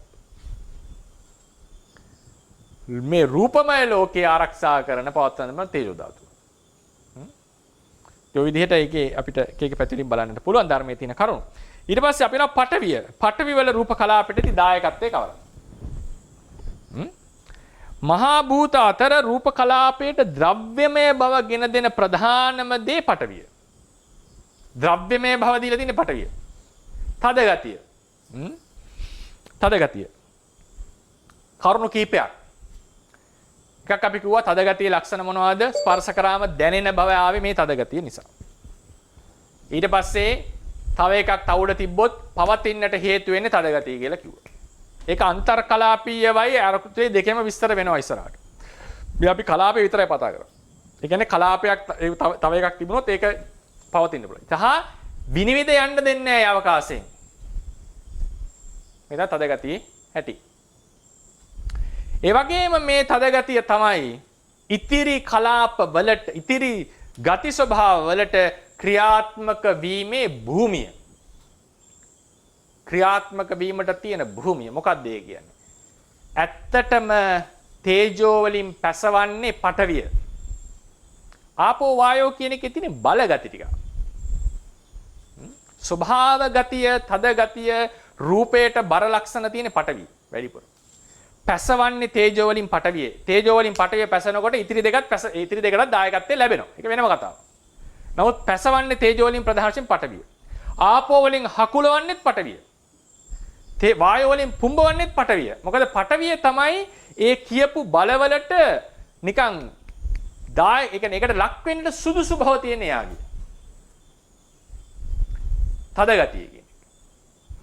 මේක තාම එකපාරට එනකොට මේ තද ගතිය කොහොමද උනේ කියලා ප්‍රශ්නයක් එනවා. ඒකට තමයි අපි අනිත් පැත්තට විස්තර කරන්න දවස්. මොකද මේ පැත්ත ඉඳලා යනකොට අපි වචනෙන්නේ භාවිතයෙන් තද ගතිය කියන්නේ. නමුත් ප්‍රායෝගිකවම තද ගතිය යනු අර වගේ ද්‍රව්‍යමය බව ගෙන දෙන බවක්. ඒ කියන්නේ තද ගතිය කියනකොට ඒ තද ගතිය තේරුම් ගන්න ඕනේ වෙන අනිත් පැත්තෙන් ආවත ඒක පැහැදිලි වෙන්නේ. දැනට කියන්න තියෙන්නේ තද ගතිය තමයි සර්ෆස් එක වෙන්නේ. ඉතිරි ධාතුන්ට ක්‍රියාත්මක වෙන්න. තද ගතිය තමයි තේජෝ වලින් පැසවන්නේ. තද ගතිය තමයි ආපෝ වලින් හකුලවන්නේ. තද ගතිය තමයි වායෝ වලින් පුම්බවන්නේ. ඒ නිසා තද ගතිය තිබුණ නැතිනම් ඉතිරි ධාතුන්ට ක්‍රියාත්මක වෙන්නට භූමියක් නැත. භූමියක් කියලා අදහස් කරේ එක උඩ එක තියනවා කියන එක නෙවෙයි. ඒවා ක්‍රියාත්මක වෙන්න තැනක් නැහැ යාට. නිස්සයක් නැහැ. ඒ නිසා රූපවල තියෙන ප්‍රධානම ධාතුව මතක තියාගන්න. ප්‍රධානම ධාතුව තද ගතියයි. පරමත්ත දීපණි විස්තර කරන්නේ රූපේ ප්‍රධානම ධාතුව පඨවියයි. තේජෝ ආරක්ෂකයා බව, ඉන්ධනයේ බව, බලයේ බව ඇත්ත. නමුත් රූප කියලා ද්‍රව්‍යමය ගතිය කතා කරන්නේ තද ගතිය පදනම් කරගෙන. හරිනේ? ඊට පස්සේ එන්න ඒකෙම දෙවෙනි ඡේදයට. පඨවිය නොමැතිව ඔන්න අපි දැන් අර තර්කයක් ගියා. නැති බවෙන් තර්ක කරමු. උනොත් මෙහෙම උනොත් කොහොමද? පඨවිය නොමැතිව තේජෝ ආපෝ වායෝ යන ධාතු තුනට පමණක් පැවතිය නොහැකිද? එහෙම වුණොත් මොකද වෙන්නේ? පඨවිය නැති කල ඉතිරි ධාතු තුනට ක්‍රියාත්මක ස්ථානයක් නොමැති වේ. හරිනේ? නොමැති වේ. හැබැයි අපි මුලින්ම පටන් ගත්තේ කොහොමද? පඨවි සහ තේජෝ දෙන්නම අල්ලගෙන හකුලවන කතා ඔක්කොම කතා කරේ අපි. එතකොට අපි සැබවින්ම පඨවිය ඕනේ. නමුත් අපි කියමු උපකල්පනක පඨවිය නැතුව බැරිද තේජෝ විතරක් ආපෝ සහ වායෝ වලට හකුලවන්නයි පුම්බවන්නයි. අපි තුන් පුළුවන් කියලා උදාහරණයක්. පුළුවන් තියෙන තැනින් උපකල්පනය අපි කරමු. එහෙම වුණොත් මොකද වෙන්නේ? ඒතනදි වෙන්නේ අර ද්‍රව්‍යමය ගතිය නැති වෙනවා. තද ගතියනේ කිව්වේ. තද ගතිය තිබෙනවා කියන්නේ බලක්පන ගව. එන්න තියෙන බලක්පන බව රෙසිස්ටන්ස් එකේ ඉන්නේ තද ගතිය නිසා. එක උඩ එකක් පවතින්න පුළුවන් ඉන්නේ තද ගතිය. ස්පර්ශ කරන්න පුළුවන් ඉන්නේ තද ගතිය නිසා. ස්පර්ශ කරනවා ඇත්තටම මේ ස්පර්ශ කර හැකි බව රෙසිස්ටන්ස් එක එකමත එක පවතින්නට පුළුවන් බව කියන හැම එකේම ලක්ෂණය තමයි ඒක හරහා යන්න දෙන්නේ නැහැ කියන එක. අල්ලන්න පුළුවන් උනේ ඒකනේ. ඒක හරහා යන්න බෑ. නැත්තම් අල්ලන්න බෑනේ කියනවා ටක් ගාලා අපි අත. අල්ලනවා කියන්නේ එතන නතර වෙනවා කියන එක. තව එකක් උඩ පවතිනවා කියන්නේ ඒක අස්සට යන්නේ නැත්නම් ඒක උඩ තියනවා කියන එක. කොලයිඩ් වෙනවා කියලා කියන්නේ හැප්පෙනවා කියන්නේ විනිවිද යන්නේ නැහැ කියන එක. තද ගතියේ තියෙන ප්‍රධානම ලක්ෂණය තමයි ඒක හරහා යන්න දෙන්නේ රෙසිස්ට් කරන ගතියක් නේ. එතකොට ඒ සබ්ස්ටන්ස් මම ඉංග්‍රීසි වචනේම දාලා ඇත්තේ තවද රූප කලාපය ද්‍රව්‍යයක් එනම් සබ්ස්ටන්ස් එකක් ලෙස පෙනී සිටින පටවිය නම් වූ තද ගතිය නිසා. පටවිය නැතුව කලී රූප කලාපයේ ද්‍රව්‍යමය ස්වභාවය නැති වෙයි. ඊට යන්න අපි දැන් උපකල්පනය කරනවා. තේජෝ වායෝ පටවි විතරක් තිබුණොත් මොකද වෙන්නේ? තේජෝ තියෙනවා අපි නිල් පාටනේ පටවියෙන්ද නේද? තේජෝ තියෙනවා වායෝ සහ ආපෝ වලින්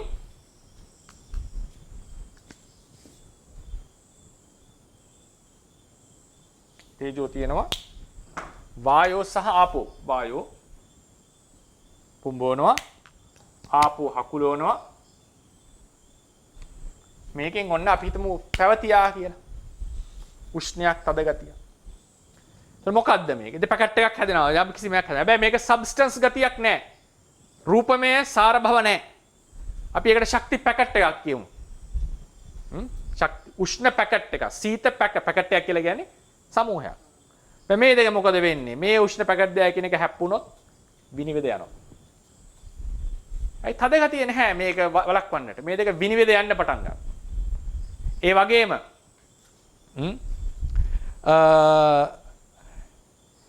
ඒ මොකද හේතුව ඒ වායේ පෘෂ්ඨමය ස්වභාවයක් නැති වෙන නිසා. මේක පවතින්නේ නැහැ. ඒ කියන්නේ අපිට වෙන වෙනම ද්‍රව්‍ය ලෙස හම්බ වෙන්නේ නැති වෙනවා. මේවා එකිනෙක විනිවිද යනවා.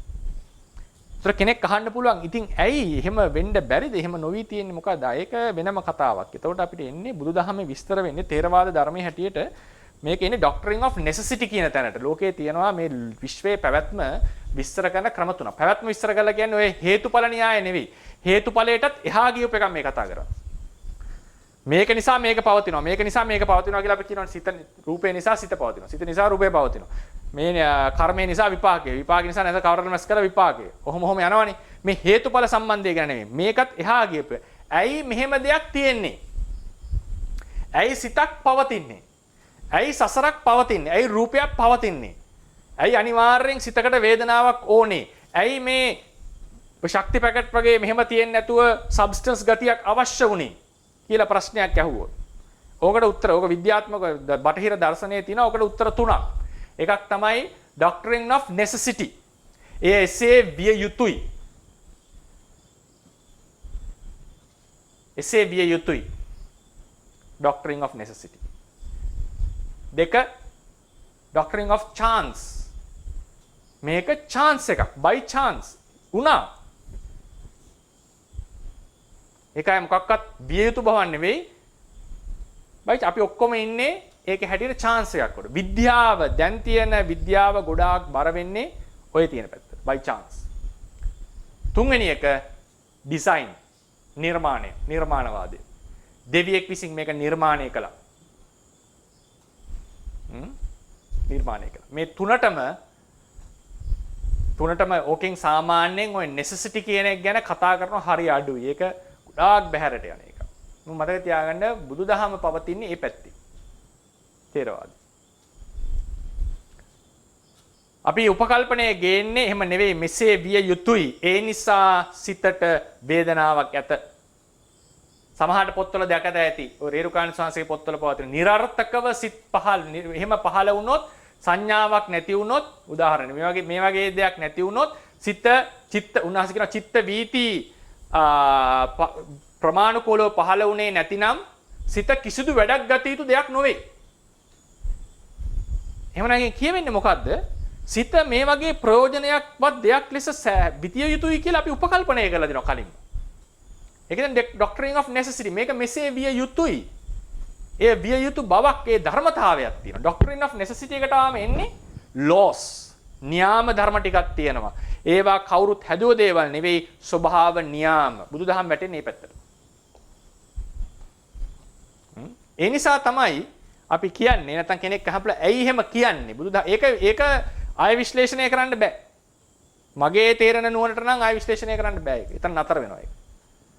ඒතර බුදුරණන් වහන්සේ කියන්නේ ඉතින් ඒක වෙලා තියෙනවා දැන්. එහෙම වෙනවා. ඒක තමයි තියෙන්නේ. ඉතින් ඒකෙන් එතර වෙන්න බලන්න. ඒක තමයි උන්වහන්සේගේ උත්තරේ. නමුත් අපි නතර වෙන්න වෙනවා යම් තැනකට ගිහිල්ලා.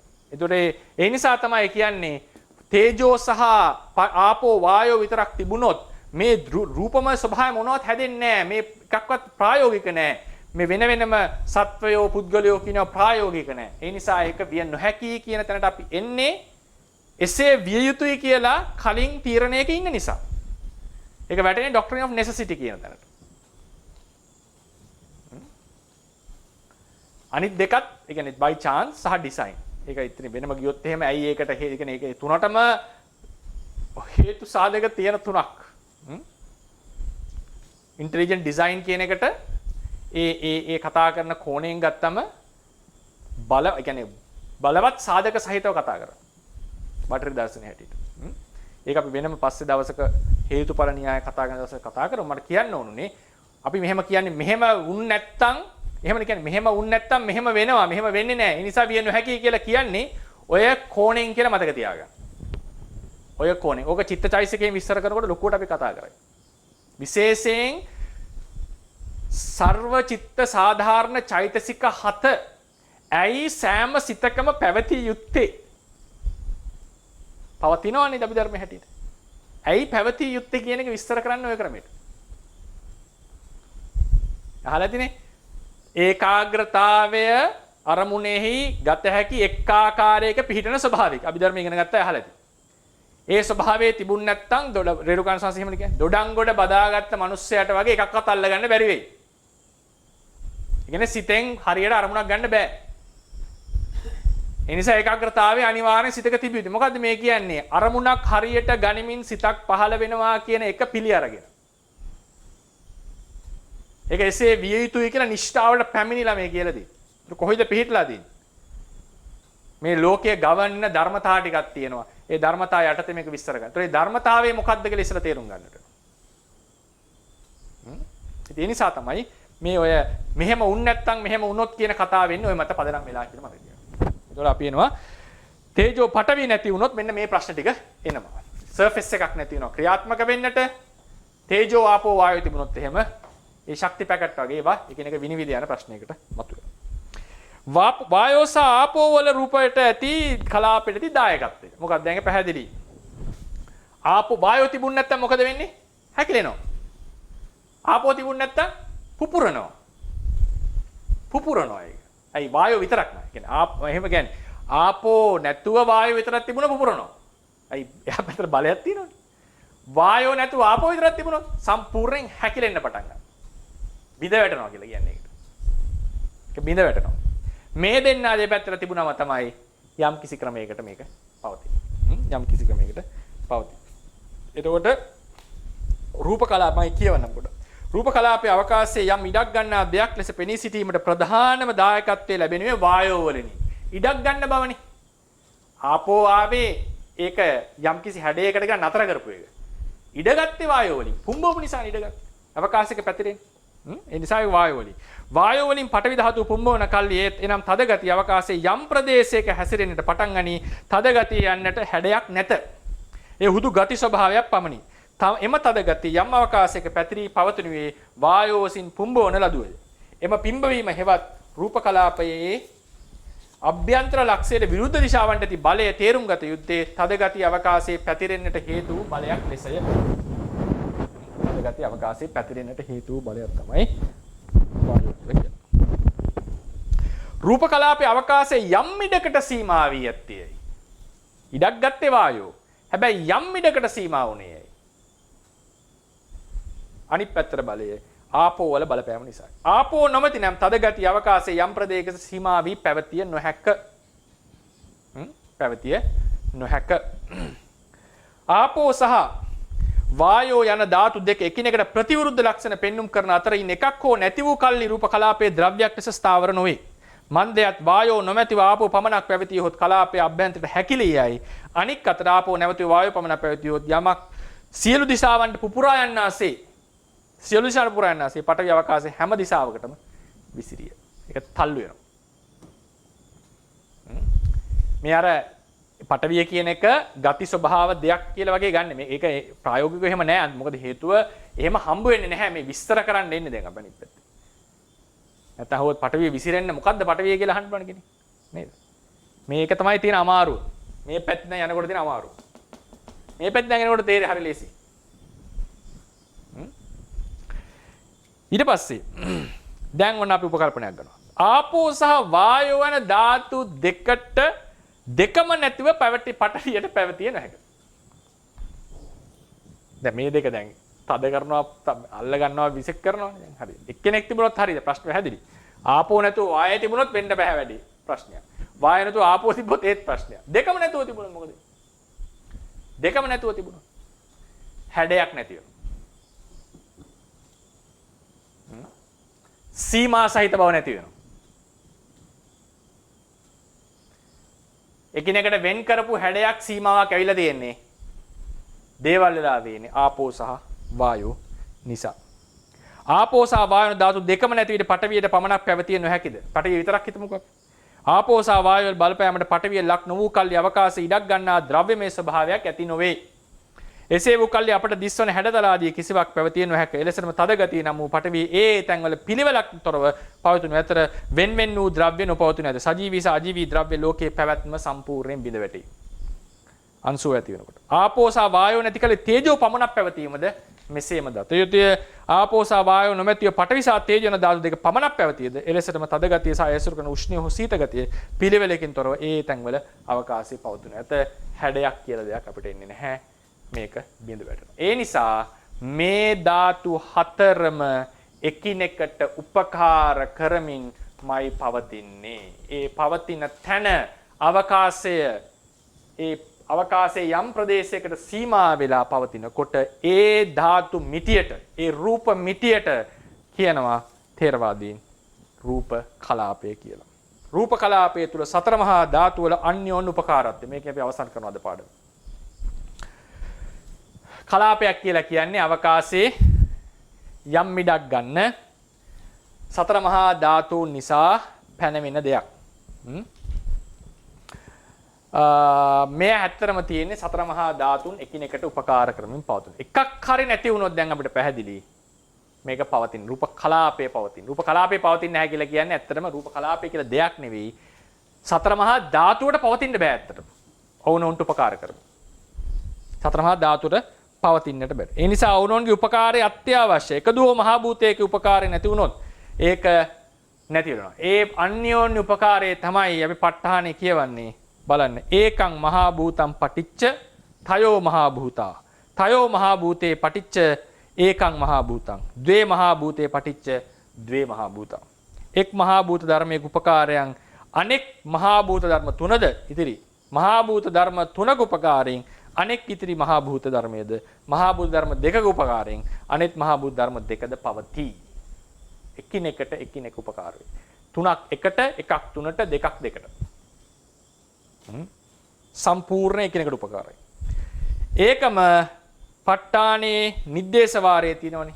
චත්තාරෝ මහා භූතා අඤ්ඤමඤ්ඤං නිස්සය පච්චේන පච්චයෝ. පාඩම් නේද? චත්තාරෝ මහා භූතා අඤ්ඤමඤ්ඤං. මොකද්ද මේ කියන්නේ? සතර මහා ධාතු මේ විදිහට. ඕනොන්ට නිස්සය කරමින් ඇසුරු කරමින් පවතිනවා කියලා කියන්නේ මෙන්න මේ කතාවයි. ඒ නිසා අපි අද මෙතනින් පාඩම අවසන් කරනවා. හෙට දවසේදී උපාදාය රූපවල පැවැත්ම ඊට පස්සේ ද්‍රව්‍යමය භව අවකාශ ඉඩක් ගන්න බව සහ රූප කලාපය තුලින් හතර මහා ධාතුන්ට එන බව ඊට පස්සේ රූපේ කලාපේ ඒකත්වය ආදී අපි ඉමින් සැරේ කතා කරගෙන ඉදිරියට යනවා. සාද පාඩමේ අපි කතා කරේ රූප කලාපයේ සම්බන්ධයෙන් ඒ රූප කලාපේ විස්තර කරේ රූපේ ඉඳන් කලාපයට ඇවිල්ලා ගති ස්වභාව වල එකතුවකින් කලාපයකට ඇවිල්ලා එතකොට ඒ කලාපය යනු ගති ස්වභාවයකට පවතින තැනක් එකට අවකාශයකට පවතින තැනක් කියලා කියන්නේ ඒකට පැවතින කොටයි මිටියට තමයි රූප කලාපය කියලා කියන්නේ. ඒකෙන් අපිට ථේරවාදීන් පැහැදිලි කරන්නේ ඒවා එකිනෙකට උපකාරක ධර්ම කොහොමද සතර මහා ධාතුන් එකිනෙකට උපකාර වෙන්නේ කියන එක අපි තේරුම් ගන්නට උත්සාහවත් වුණා. ඒ අනුව රූප කලාපය ද්‍රව්‍යයක් ලෙස අවකාශ ඉඩක් ගන්න දෙයක් ලෙස පෙනී සිටිනවා කියන එක අපි කතා කරා. අනිත් දවසේ අපි අනිත් පැත්තට රූප කලාපේ ඉඳලා ධාතු තේරුම් ගන්නට උත්සාහවත් වෙමු. ඒ නිසා අපි ප්‍රශ්න අහන්නට අවස්ථාව ලබා දෙමු. ස්වාමීන් වහන්සේ තෙරුවන් සරණයි මහත්මයා. මේ ආනන්ද කතා කරන්නේ මේ ස්වාමීන් වහන්සේ දැන් මේ අද මේ විස්තර කරපු ටික ඉතින් අත්‍තරම හරියට වටිනවා. මේක මේ අපේ දැන් අභිධර්ම පොත්වල මොන කොටසෙන් ස්වාමීන් වහන්සේ මේක සඳහන් වෙන්නේ මේ ආකාරයට. මේක එක තරකින් ගන්න පුළුවන් නැත්නම් වහන්සේ තැන් පරිහරණය කරලා ගත්ත කොටසක්ද අපි මේ අද සාකච්ඡා කරන්නේ. ඔව් ඒ කියන්නේ දැන් මේක මේ මං කියන්නේ ථේරවාදයේ එනකොට ත්‍රිපිටකයේ ඇතුලෙන් මෙහෙම විස්තරයක් හොයන්න බෑ. ඒක කියන්න එපේ. නමුත් අපි පස්සේ කතා කරමු ඒකට පදනම තියෙනවද කියලා ත්‍රිපිටකේ. මොකද්ද මේකේ යුක්තිය කියලා. අපි ඒක අවසානයේ රූප කලාපයේ කාණ්ඩයේ අවසානයේ කතා කරමු. නමුත් මේක පොත්පත් ආදිය කියවීම තුලින් යම් යම් තොරතුරු එක්ස්ප්‍රෙස් කිරීම තුලින් මට අහවල් තැනින් කියලා කියන්න නම් බෑ. අපේ රේරුකාණ ස්වාමීන් වහන්සේගේ විස්තරයේ තිබුණා ලොකු දායකත්වයක්.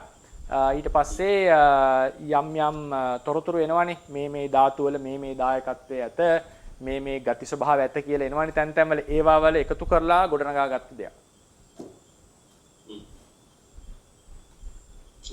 තෙරුවන් සරණයි. තෙරුවන් සරණයි. තෙරුවන් සරණයි ස්වාමීන් වහන්සේ. තෙරුවන් සරණයි. අපිට ස්වාමීන් වහන්සේ හොඳටම තේරුණා අපි මොනවද පටවිය ආපෝ තේජෝ වායු කියන දැනගන්න කියලා තමයි තේරුනේ වහන්සේගේ මේ දේශනාව ඉතාමත්ම වටිනවා. ඒක සෑහෙන මොටර වටිනවා ඇති මට නම් සෑහෙන වටිනවා. අපි දැනගන්න හිතපු දෙයක් නැහැ වගේ. ඒක ඔබ වහන්සේ තවදුරටත් මේ ධර්මයේ දාන ඉදිරියට දෙන්න ලැබේවා. ඒ දෙන ගමන් ඔබ වහන්සේ ඒ කාලේ සාක්ෂාත් කරගන්න ලැබේවා. අවසර ස්වාමීන් වහන්සේ තෙරුවන් සරණයි. තෙරුවන් සරණයි.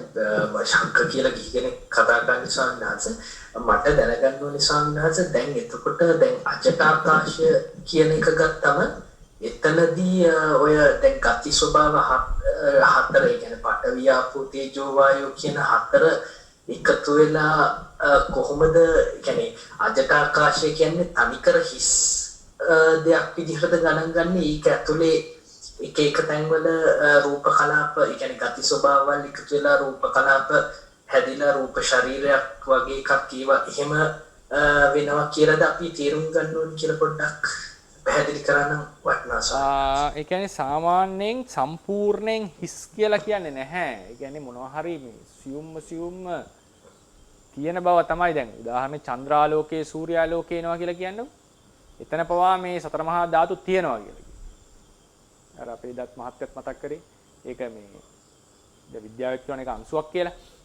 ඒ වගේ ධර්මයේ තියෙනවා මේ චන්ද්‍රාලෝක සූර්යාලෝක වල පවා මේ කියපු සතර මහා ධාතු පවතිනවා කියලා. ඉතින් ඒ නිසා අපිට මට ඒ කියන්නේ මෙහෙමයි. ඉතින් ඔතන ඊළඟ ක්ලෑෂ් එකක් තියෙනවා අතට කිව්වොත්. අපි ගන්න අවකාශයයි තේරවාද සම්ප්‍රදායේ අපිට හම්බ වෙන තේරවාද සම්ප්‍රදායට හම්බ වෙන අවකාශය ඒ පැවැත්ම කියන එක මම කියවනේ දැන් ඒක දෙකක් කියලා ඒක සමාන කරන්න ක්‍රමවේද නැහැ කියලා.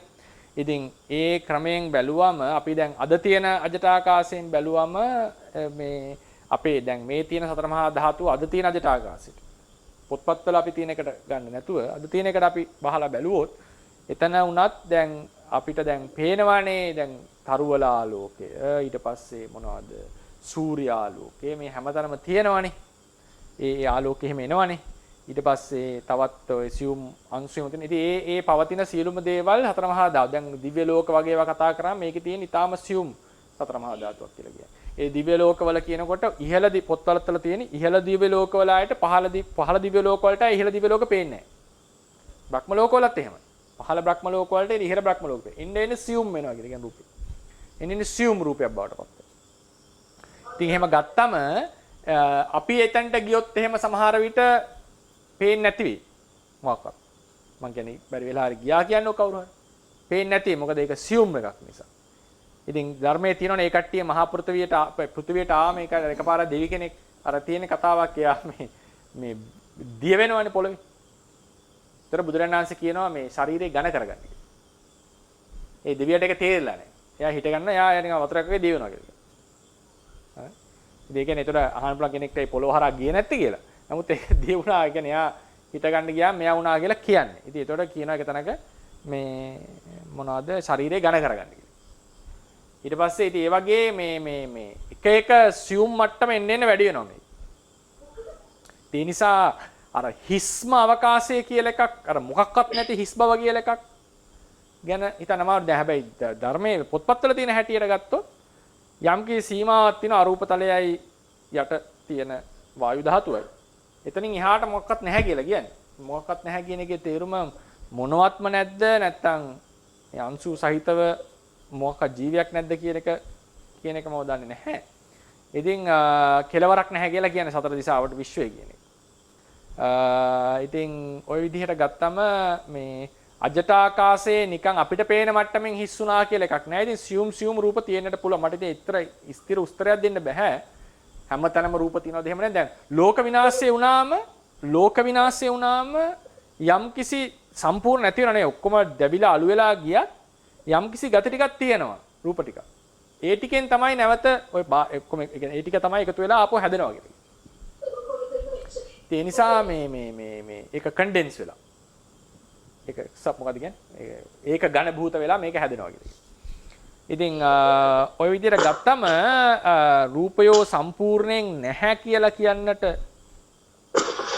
තේරෙන්නේ නැහැ මට. ඒ කියන්නේ ඒකයි ඉතින් අර අද තියෙන විශ්වය ගැන හිතුවම එකක් පොතේ තියෙන කතාව ගත්තම තව එකක්.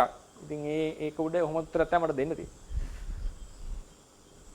පැහැදිලිවම ස්වාමීන් වහන්සේ තෙරුවන් සරණයි. තෙරුවන් සරණයි ස්වාමීන් වහන්සේ. සරණයි. මම මේ ආයුෂ්මතුන් වහන්සේ නමක් කතා කරන්නේ ස්වාමීන් වහන්සේ මේ මට මේ මහා භූත රූප හතර පිළිබඳව විස්තර කරද්දී ඇත්තටම මේ මට පොඩි ප්‍රශ්නයක් හිතුණා ස්වාමීන් වහන්සේගෙන් ඒකට උත්තර ලැබුණා. අර චන්ද්‍රාලෝකේ සූර්යාලෝකේ පවා මේ භූත රූප හතරම තියෙනවා කීප එක. එතකොට ස්වාමීන් වහන්සේ සුලංගේ පවා මේ මහා මේ කියන්නේ භූත රූප හතරම පවතිනවා නේ ස්වාමීන් වහන්සේ. පැහැදිලි. සුලංග හැපෙනව නැගි. ඔව්. සුලංගේ පවා තියෙනවා. අවකාශයේ මේ තියෙනවා මේ හැමතැනම තියෙන වායු ගෝලයේ තියෙනවා. තෙරුවන් සරණයි ස්වාමීන් වහන්සේ. ඔව්. මටත් පොඩි ප්‍රශ්නයක් තියෙනවා. දැන් අපි අයිස් වතුර වගේ එකකට උෂ්ණත්වය ලබා දුන්නාම ඒකේ අර මේ පඨවි ගතිය අඩු වෙනවා. දැන් වායුවක් වගේ වුණාම ඒ පඨවි ගතිය ඇත්තෙම නැහැ වගේ වෙනවා. ඒක පොඩ්ඩක් විස්තර කරන්න පුළුවන්ද? ඒක අපි මේ ඒක තමයි මගේ අන්තර්කලාපීය සම්බන්ධය සහ රූප කලාපයක සම්බන්ධය කියන දෙකක් වෙනවා උතන. ඒ නිසා අපි ඒක එදාට කතා කරමු. රූප කලාපයකට විස්තර කරන්න අමාරුයි ඔක. අපි අන්තර්කලාපීය සම්බන්ධයෙන් විස්තර කරන්න ඕනේ. ඒක අන්තර්කලාපයක් ආවම අපි ඒක රුප්පණය කියන කතාව ඔය අහන්නේ. ඒක අපි තව දවස් කීපයක් යයි. නමුත් අපි එදාට කතා කරගමු. නැත්තම් ආයෙ ලොකුවට විස්තර කරන්න ඕනේ. කමන්නේ නේ? හරි. කමලස් සායනාංශ අවසරයි අර දෙවි කෙනෙක් ඇවිදලා දිය වෙනවා වගේ හිත ගන්න විහාම දිය වෙනවා වගේ කියන එක සායනාංශ එතකොට ඒ කියන්නේ දේවලන්ට පුළුවන් දේ තමන්ගේ පටවි ගතිය වැඩි කරගන්න එහෙමද ඒක ඔව් ඒකනේ මනෝමය කියලා කියන්නේ මනෝමය කයක් කියලා කියන්නේ මනසට අනුව කය වෙනස් කරගන්න පුළුවන් ඒ කට්ටිය. මනසට අනුව කය වෙනස් කරගන්න පුළුවන්. ඒ මනෝමය කය කියන්නේ ඒකේ තේරුම ඒකයි. අපි කියන්නේ මනෝකාය නෙවෙයි මේ අපි සාමාන්‍ය විවහාරයේ දින මනෝකාය නෙවෙයි මම මේ කියන්නේ මනෝමය කාය කියලා කියන්නේ දෙවියන්ට ඒක වෙනස් කරගන්න පුළුවන් නිසා. ප්‍රේතයන්ට පුළුවන් ද බැරිද කියලා මම හිතන්නේ බෑ ප්‍රේතයන්ට සමහර ප්‍රේතයන්ට නම් දෙවියන්ට සාමාන්‍යයෙන් ප්‍රේතයන්ගේ තියෙන මනෝමය භාවය තමයි යාට සමහර ප්‍රේතයන්ට පුළුවන් අහසින් යන්න හිතලා සමහර ප්‍රේතයන්ට බෑ ගල් ප්‍රේතයෝ වගේ තියෙනවනේ ඒක මොනවත් හෙලවෙන්න බැරිය. ඉතින් දෙවියොන්ට සාමාන්‍යයෙන් මේ විදියට හිතන විදිහට යන්න පුළුවන්. ඒතර හිතට අනුව රූපය වෙනස් වෙනවා. ඉතින් ඔය 이르දි ප්‍රාතිහාරය පානකොටත් ඒක තමයි වෙන්නේ. 이르දි ප්‍රාතිහාරය පානකොටත් හිතට අනුව රූපය වෙනස් කරගන්න පුළුවන්. අහසට යන්න පුළුවන්, පොළවේ කිමිදෙන්න පුළුවන්, රූපය වෙනස් කරගන්න පුළුවන් විකුර්බණය කියන එක. ඒ වගේ ඔය 이르දි ප්‍රාතිහාර 이르දි කියන්නේ අභිඥාවල තියෙන්නේ ගොඩාක් වෙලාවට දෙවියන්ට සමාන ලක්ෂණ. ඒ කියන්නේ දිව්‍ය චක්ෂුව දිවස දිව කන දෙවියන්ගේ ඇසබඳු දර්ශනයක් ඇති කරගන්න. දෙවියන්ගේ කන බඳු දර්ශනයක් ඇති කරගන්න. 이르දි විදිහේ තියෙන දෙවියන් වගේ යන්න පුළුවන්, අහසින් යන්න පුළුවන්, වෙනස් කරගන්න පුළුවන්, ඒ වගේ දේවල්. ඊට පස්සේ පරචිත්ත විඥානේ දෙවියන්ටත් පුළුවන් පරසිට බලන්න අනුන්ගේ. එතකොට මිනිස්සයාටත් ඒ හැකියාව ගන්නවා. ඊට පස්සේ పూర్ව නිවාසයේ ඕපපාතික සත්වය හැමෝටම පුළුවන් පෙර ජීවිතේ බලන්න. මතකයි. එතකොට මේ පෙර ජීවිතේ බලන්න පුළුවන්. ඒක ඉතින් ලොකුවට දුර යනවා ඥානයක් වුණාම పూర్ව නිවාසන. ඔය කියන්නේ ඔය අභිඥා අධිය කියන්නේ සුපර් හියුමන් නේ සුපර් නැචරල්. සාමාන්‍ය මිනිස්සුන්ට බැරි හැකියාව. ඒවා සාමාන්‍යයෙන් දෙවියන්ට ස්වභාවයෙන්ම පිහිටනවා. කර්ම විපාකජ 이르දිය කියලා කියන්නේ දෙවියන්ට පිහිටනකොට. ඉතින් දෙවියන්ට පුළුවන් කය වෙනස් කරගන්න අපි කරනවා නම් ඒක අපි එන්නට ඕනේ සමාධිය දියුණු කරලා ඒ සමාධියේ ධානය වලට ගිහිල්ලා අෂ්ට සමාපatti උපදවලා චුද්දසාකාර වශී ඇති කරගෙන වශී භාවය ඇති කරගෙන ඒක තුල පරිකර්ම කරලා තමයි මේකට එන්න ඕනේ. ඊට පස්සේ සිතේ ලහු සංඥාව අනුව සිත ගොඩාක් සැහැල්ලු වෙනවා. සැහැල්ලු කියන්නේ සුමට වෙනවා. සුමට කියලා කියන්නේ ඒක ගොඩාක් ලහු වෙනවා. ලහුතා ආදී වැඩි වෙනවා. ඒ අනුව අපේ කයටත් ගොඩාක් සැහැල්ලු බවට තමයි ලෙවිටේටිං උඩට යනවා කියන එක සිද්ධ වෙන්නේ. ඉතින් ওই විදිහට මේ සිතේ බලපෑමට දෙවියන්ට ස්වභාවයෙන්ම තියෙනවා. ඒ නිසා ඒකට ඝන කරගන්න එහෙම කරන්න පුළුවන්. තෙරුවන් සරණයි. මේ ප්‍රශ්න කිව්වම තියෙනවා සැලපු රූපෙට අනුව මට හිතුණා මේ පරමාර්ථ මේකක් මත එකක් නෙවෙයි කියලා දෙවෙනි එක සසුපුදුන්න හේතු දැනගන්න ඕනේ සංසානිතික දැන් රූප දැන් ඇති වෙනව නැති වෙන අලුතෙන් හට ගන්නවා නම් මේ එතකොට දැන් අපි මේක කියලා ගත්තොත් මේක ගොඩක් ඒක දිගන්න එහෙම විදිහක් නෑ නේද අලුතෙන් රූප එහෙම ඇති වෙනවා නම් අලුත් රූප කලාප හරි, හදන්න හරි. ඕනේ මේක ඉදිරි වෙනකොට එකක්. හරි. තුන් පළවෙනි එක මොකද්ද? මට පළවෙනි එක ඇහුන්නේ නැහැ. මොකද්ද කිව්වේ කියලා. සාස රූප උපදවන්න හේතුව නෑ ඊට කලින් රූප උපදවන්න හේතු ඒක දෙවෙනි එකනේ. එහෙම සාස මේ පළවෙනි එක මොකද්ද chart එක දැක්කම අඳපු එක දැක්කම මොකද්ද හිතුණා කිව්ව නේද? රූප එකක් මත එකක් හිටෙනවද කියලා සාස. ඔව් රූප එක කියන්නේ මේ අවකාශයේ ත්‍රිමාණවනේ තියෙන්නේ. එතකොට එකක් මත එකක් කියලා කිව්වේ රූප කලාපය ඇතුළේද? නැහැ සාස පඨවි ආපෝ තේජෝ ඒව එකක් මත එකක් නෑ ඒ මන් නිකන් ඇන්දේ මේ තේරුම් ගන්න. ඒවා අටුවාවේ කියන්නේ එක මත එකක් පවතින ආදී ලෙස විස්තර කර නොහැකි පරිද්දෙන් එකිනෙකා ගිලගෙන පවතිනවා. එකිනෙකට මිශ්‍ර වෙලා පවතිනවා. ඉතින් එතකොට ඒ විස්තරයේ හොඳ උපමාවක් දෙන්න රේරුකාණේ සවනස්. පිටි වර්ග 4ක් එකතු කරලා දවසක්ම කලත්තලා යම් මොකද්ද අග්ගලාවක් වගේ දෙයක් හදනවා. එතකොට මේකේ තියෙන පිටිවංශු එක්කිනෙක හැම එකම මිශ්‍ර වෙලා තියෙන්නේ. කොහේ දවසක් විතර කලත්තන්න ඕන. ඒතර පිටි වර්ග 4ක්. ඒ 4 වර්ගයේ හැමතැනම තියෙනවා මේ ගුලිය කියලා කියන්නේ. ඒ වගේ මේ අවකාශයේ හැමතැනම ධාතුන් ටික මේකේ පැතිරිලා තියෙන. එක මත එකක් නෙමෙයි මම මේ එක මත එක ගත්තේ මේ විස්තර කරන්න ඕනේ අපිට දැන් මේක. ඇත්තටම මේ විස්තර කරන්න පුළුවන් දේවල් නෙමෙයි මේ විදිහට. මේ නිකන් අර උත්සාහයක් ගන්න අපි ධාතුවෙන් රූප කලාප විස්තර කරන්න. ඉතින් ඒක තමයි එහෙම එක මත එක නන් නෙවෙයි. එක මත එක නන් නෙවෙයි. ඒවා එකිනෙක ගිලගෙන පවතින ඒක අචින්තනීය. ඔය හෑන්ඩ් අවුට් එකේ බලන්න හෑන්ඩ් අවුට් එකේ පිටුව යන්න අට පිටුවට යන්න මම පාලි රෙෆරන්ස් එකක් දීලා ඇති. අට පිටුවේ 15 වෙනි අංකයෙන් හදාගන්න කිව්වා. කලින් තිබ්බ 7 කියලා. ඒක 15 කියලා වෙනස් කරා අපි. නේද? 15. ඒකේ රෝමන් ඉලක්කම් 1. හරිනේ? ඊට පස්සේ ඒකේ ඡේද දෙකක් තියෙනවා රෝමන් ඉලක්කම් 1 යටතේ නේද? ඒ දෙවෙනි ඡේදය බලන්න. සමහරට හෑන්ඩ් අවුට් එක හම්බ වෙන්නේ නැද්ද මම කියවනවා. මෙසේ එකම අවකාශයක පවතින රූප ධර්ම සමූහය එකිනෙක ගිලගෙන මෙන් පවතී. රූප කලාපයක් තුළ පවතින සතර මහා ධාතුන් එකිනෙක ඇසුරු කරන ආකාරය මේ ආකාරයයි ඒකාන්තයෙන් පැවසිය නොහැකි බව ධම්මසංගණී අටුවාවේ දක්වා ඇත. මම මේ සරල පරිවර්තනයක් කරේ. ඒක පාලියෙන් තියෙනවා මේක කොහොමද එකිනෙක පවතින්නේ ආවල් විදිහටද කියලා විස්තර කරන්න නොහැකි පරිද්දෙන් එකිනෙක මිශ්‍ර වෙලා පවතිනවා කියන එකයි මේ කියන්නේ. හරිනේ? ඒක රේරුකා සංසය අර උපමාවෙන් දෙන්න උත්සාහ කරන්නේ ඒකම තමයි. ඒක අචින්තනීය තැනකට තමයි දාලා තියෙන්නේ කොහොමද ඒ පවතින්නේ කියන්නේ. ඊට පස්සේ අහුවේ ඒක පැහැදිලිද? එහෙමයි සර්. ඊට පස්සේ ආවේ රූප කලාප මේ අපේ ගිහි කෙනෙක්ද මෑනියු කෙනෙක්ද? මෑනියු. හරි. අපේ ඉතින් මෑනියු ඒකේ ඊට පස්සේ අහුවේ රූප කලාප හටගන්නේ කොහොමද කියන එක නේද? ඒ රූප කලාප හටගන්න ක්‍රම 4ක් තියෙනවා. කෙලින්ම කර්මය නිසා හටගන්න රූප කලාප කියලා ටිකක් තියෙනවා. ඊට පස්සේ ඍතුව සිත නිසා හටගන්න රූප ටිකක් කියලා එකක් තියෙනවා. ඒවා අපි පස්සේ විස්තර කරගමු.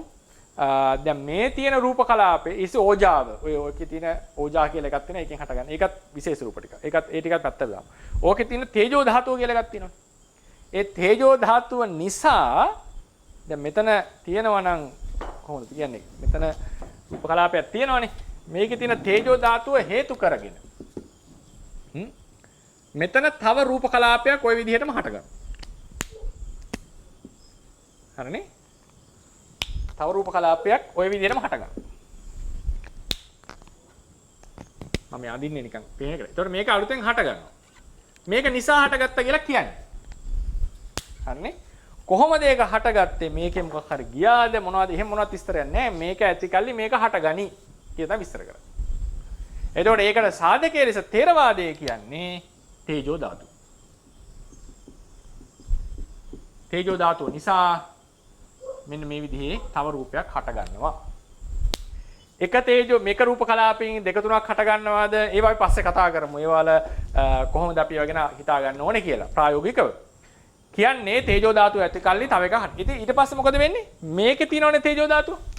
ඒකෙන් තව කලාපයක් හට ගන්නවා. මෙහෙම මේකේ තේජෝවකින් තව එකක් හට ගන්නවා. කොහොමම යනකොට මෙයා යම් වෙලාවක බිඳෙනවා. හැබැයි මේ කට්ටිය දැන් මෙයා පවතිනකොට තමයි මෙයා හටගන්නේ. මෙයාට මේ ආයුෂය සමාන නිසා ඒ කියන්නේ අපි සාමාන්‍යයෙන් කියන්නේ දෙමව්පියෝ ඉඳලා දරුවෝ උපදිනවා. නමුත් දෙමව්පියන්ට වඩා ඒ කියන්නේ දෙමව්පියන්ට වඩා පස්සේ දරුවෝ ජීවත් වෙනවානේ. මොකද පස්සේ ඉපදුනේ ඒ කට්ටිය. එතකොට දරුවෝ මේ දරු කලාපයක් වගේ එකක්. මේ මව නම්. ඉතින් මව ඉක්මනට විනාශ වෙනවා. දරුවා තව ටිකක් කල් පවතිනවා. මෙයාගේ දරුවා මෙයා විනාශ වෙනකොටත් ජීවත් වෙනවා. ඔහොම ඒ රූපය එන්න පවතින. එතකොට ඊළඟට ඇහුවා මෑනියෝ ප්‍රශ්නයක්. දැන් මේ මේසයක් වගේ දෙයක් වුණොත් එහෙම කොහොමද නැවත අභිනව රූප කලාප හට ගන්නවා නම් කොහොමද දිරන්නේ කියලා. ඒ රූප කලාප පරම්පරාව යනවනේ. දැන් මේ රූප කලාප පරම්පරාවේ පස්සේ ඇති වෙන රූපවල වෙනස්කමක් සිද්ධ වෙනවා. වෙනස්කම් වර්ග දෙකයි. ධාතුන් වල සංයුතියේ වෙනස්කම එකක්. චිරකල් පැවතීමට ඇති හැකියාව අඩුවීම බලවත් වීම කියන එක තව එකක්. රූපේ බලවත් වීම දුර්වල වීම කියන එක එකක්. ධාතුන්ගේ වෙනස්කම තව එකක්. දැන් සවිඥානික එකක් ගත්තොත් එහෙම අපි ඉදිරියේදී කතා කරගියවා එන්න ප්‍රබල වෙනවා. ඉපදිලා කාලයක් ඇද්දි වැඩි වෙනවා. ඉතින් ටික දුරක් ගිහලා ආයෙ දුර්වල වෙනවා. සාකවලත් එහෙමයි. මේසයක් එහෙම තිබා එක කාලයක් යනකොට ඒක ඒ පරම්පරාවේ පහළ වෙන පසුපසු රූප දුර්වල රූප වෙනවා. සත්ත්ව මනුස්ස ශරීරවල සාක ශරීරවල මුල් අවස්ථාවේ පහළ වෙන දැන් පරම්පරාව පටන් ගත්ත කියන්නේ එන්න බලවත් වෙනවා ඒ රූප. ඊට කාලයක දුර්වල වෙනවා. අන්න තමයි ඩිකේ කියලා කියන්නේ. පරම්පරාවේ සිද්ධ වෙන වෙනස. ඒක රුප්පණය කියන්නේ ඕකෙන් ඔය සංයුතියේ වෙන වෙනස්කමට. ඒක අපි පස්සේ කතා කරමු. එතකොට ඒ නිසා රූප කලාප අලුතෙන් හටගත්තට මෙහෙම දුර්වල වීමක් වෙනවා. ඊට පස්සේ මේ රූප සංතතිය සම්පූර්ණයෙන් නතර වේද? එහෙම වෙන්නේ නැහැ. ඒක තව එකකට පරිවර්තන වෙනවා. මේසේ පස් වෙනවා. ඒ රූප පරම්පරාවම පස් ලෙස පවතිනවා ඊට පස්සේ. තිබ්බ එකක් තව එකක් වුණා නෙවෙයි. රූප ඒ කියන්නේ හටගන්න රූප වෙනස් ආකාරයකින් පහළ වෙනවා කියන එකයි මේ කියන්නේ. පැහැදිලිවද දැන් එක? මේ යම් ක්‍රමයකට හටගන්න රූප අලුත් රූප හටගන්නවා. මේ හටගන්න රූපය මේකට වඩා ටිකක් වෙනස්. දුර්වලයි. උදාහරණයක්. එතකොට මේක වෙනස් වෙනවා. ඊට පස්සේ අපි කුඩු වගේ ඒ කියන්නේ වෙනම ස්වරූපයක් ගන්නවා මේ සමූහය. ඒකයි මම කිව්වේ රූප කලාපේ කතා කරලා ඉවර නෑ. රූප කලාප සමූහය, ශරීරය කියන එකත් කතා කරනවා. මේ සමූහය. ඊළඟට ওই විදිහට. ඊට පස්සේ අවිඥානික වස්තුව ලෝක වෙනම විස්තරයක්. කොහොමද මේ රූප කලාපවල සංතතිය බිඳීම, විනාශ වීම කියන එක ඒක වෙනම දෙයක්. අපි හිතමු දැන් මේසෙන් උදාහරණයක් ගත්තේ මේසය කියන එක අනිවාර්යෙන් දිරනවා.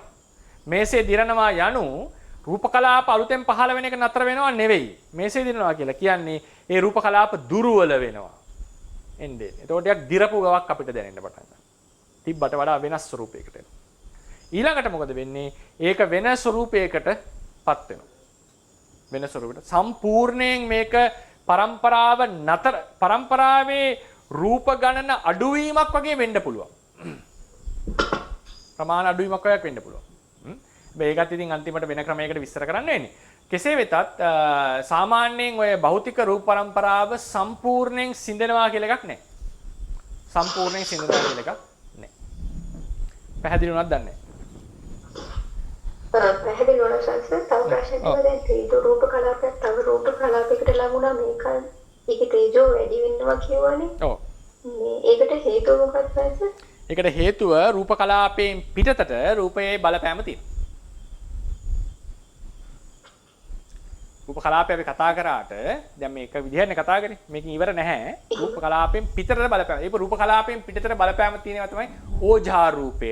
ථේරවාද අභිධර්මයේ කියනවා ඕජා රූපය එක කලාපයේ තියෙන ඕජා මුළු ශරීරයටම බලපාන. සිත කියන එක මේ හදේ වස්තු ඇසුරු කරන්න තියෙන මුළු ශරීරයටම බලපාන. ඒ වගේ එක ලොකේෂන් එකක තියෙන ධර්මයක් වෙනත් ලොකේෂන් එකක තියෙන ධර්මයට බලපෑමක් ඇති කරනවා කියලා එකක් තියෙනවා. ඒක ඒවා සමානයිද සංස? සමානයි කියලා වෙන්නේ. ඒ රූප කලාප දෙකක් එකට සමානයි ළඟ තියෙන්නේ. දැන් රූප කලාප මේකට ලං වුණොත් එහෙම මේක උෂ්ණ අධිකයි කියන්නේ මේක සාමාන්‍යයි කියලා හිතන්නකො. මේක આવොත් එහෙම මේ පස්සේ දැන් රූප කලාප දෙකක් වුණොත් එහෙම දැන් දෙන්නම ඕක රුප්පණේ කතාවේදී පැහැදිලි වෙයි. රූප කලාප දෙන්නම පරම්පරාව වශයෙන් යනවනේ නේද? 15 වී. එතකොට මේ දින ලඟ වුණාම මෙයාගේ බලපෑම මෙයාට ආවා. ඊට පස්සේ මේ කෙනා අලුතෙන් මෙයා නිසා අලුත් එක්කෙනෙක් පහළ වෙනවනේ. ඒ පහළ වෙන එක්කෙනා වෙනස්කමකට භාජනය වෙලා පහළ වෙනවා. එතකොට මේකේ තිබුණා නම් තේජෝ 5ක් උදාහරණ සෙල්සියස් 5ක් උදාහරණයකට. මේ ගොඩාක් උෂ්ණ කෙනක් ලඟ වුණොත් ඊළඟට පහළ වෙන්න රූප කලාපයේ තේජෝ 10ක් සෙල්සියස්. ඊළඟ එකේ 20ක්. මේක නිතර නිතර බලපෑමට ලක් වුණා. පැහැදිලිවද නැහැ? ඉතින් එතකොට මේ තියෙන තේජෝ වල බලපෑමට මෙයා ලක් වෙනවා. බලපෑමට මොකද රූප කලාපයට වුණ පාවෙන එක පද තේරවාදීන් කියන රූප කලාපය පරිච්ඡින්නයි. හැබැයි රූප කලාප දෙකක් ලං වුණාම ඒ රූප කලාපයේ තේජෝ අනිත් එක්කනට බලපාන. මොකද්ද මේ කියන්නේ කියන්නේ? කොහොම තමයි තියෙන්නේ පොත් විස්තරේ. ඒ කියන්නේ රූප කලාපෙන් පිටතට රූප වල බලපෑම තියෙනවා. ඒකට සාධක තියෙනවා උන්තර. ඒ නිසා මම ඒකයි කිව්වේ අන්තර් කලාපීය කියලා කතා කරේ. රූප කලාප අතර යම් යම් බලපෑම් තියෙනවා. ඒක අපි ශරීරය කියන මාතෘකාවට ශරීරය කියලා කියන්නේ ඇඟ කියන එක නෙවෙයි. රූප කලාපයේ රූප ශරීරය කියන මාතෘකාවට කතා කරනවා. සහ රූපණී කියන එක. තව දීර්ඝව කතා කරමු. එහෙමයි සයිසර් තෙරුවන් සරණයි. තෙරුවන් සරණයි ස්වාමීන් වහන්සේ. මේ මම හිතාගෙන හිටියේ මගේ හිතාගෙන පොත්පත් පරිශීලනය කරද්දී මං හිතාගෙන හිටපු ආකාරය වැරදි නම් ඔබ වහන්සේ මට නිවැරදි කර දෙන්න කියලායි මම මේ කරන්නේ. මම හිතේ මේ රූප කලාප ඉපදෙන අවස්ථාවේදී අපිට චිත්තක්ෂණ 17ක නේ තියෙන රූප කලාපයක ආයුෂ. එතකොට ඒව අපි දැන් මේ වයසට යනකොට අපේ ශරීරයේ වැඩිපුර ඇති වෙන්නේ ඒ එක්ක මියගිය රූප කලාප හරි ඒ නිරුද්ධ වෙච්ච රූප කලාප හරි නේද කියලා තමයි මට හිතෙන්නේ.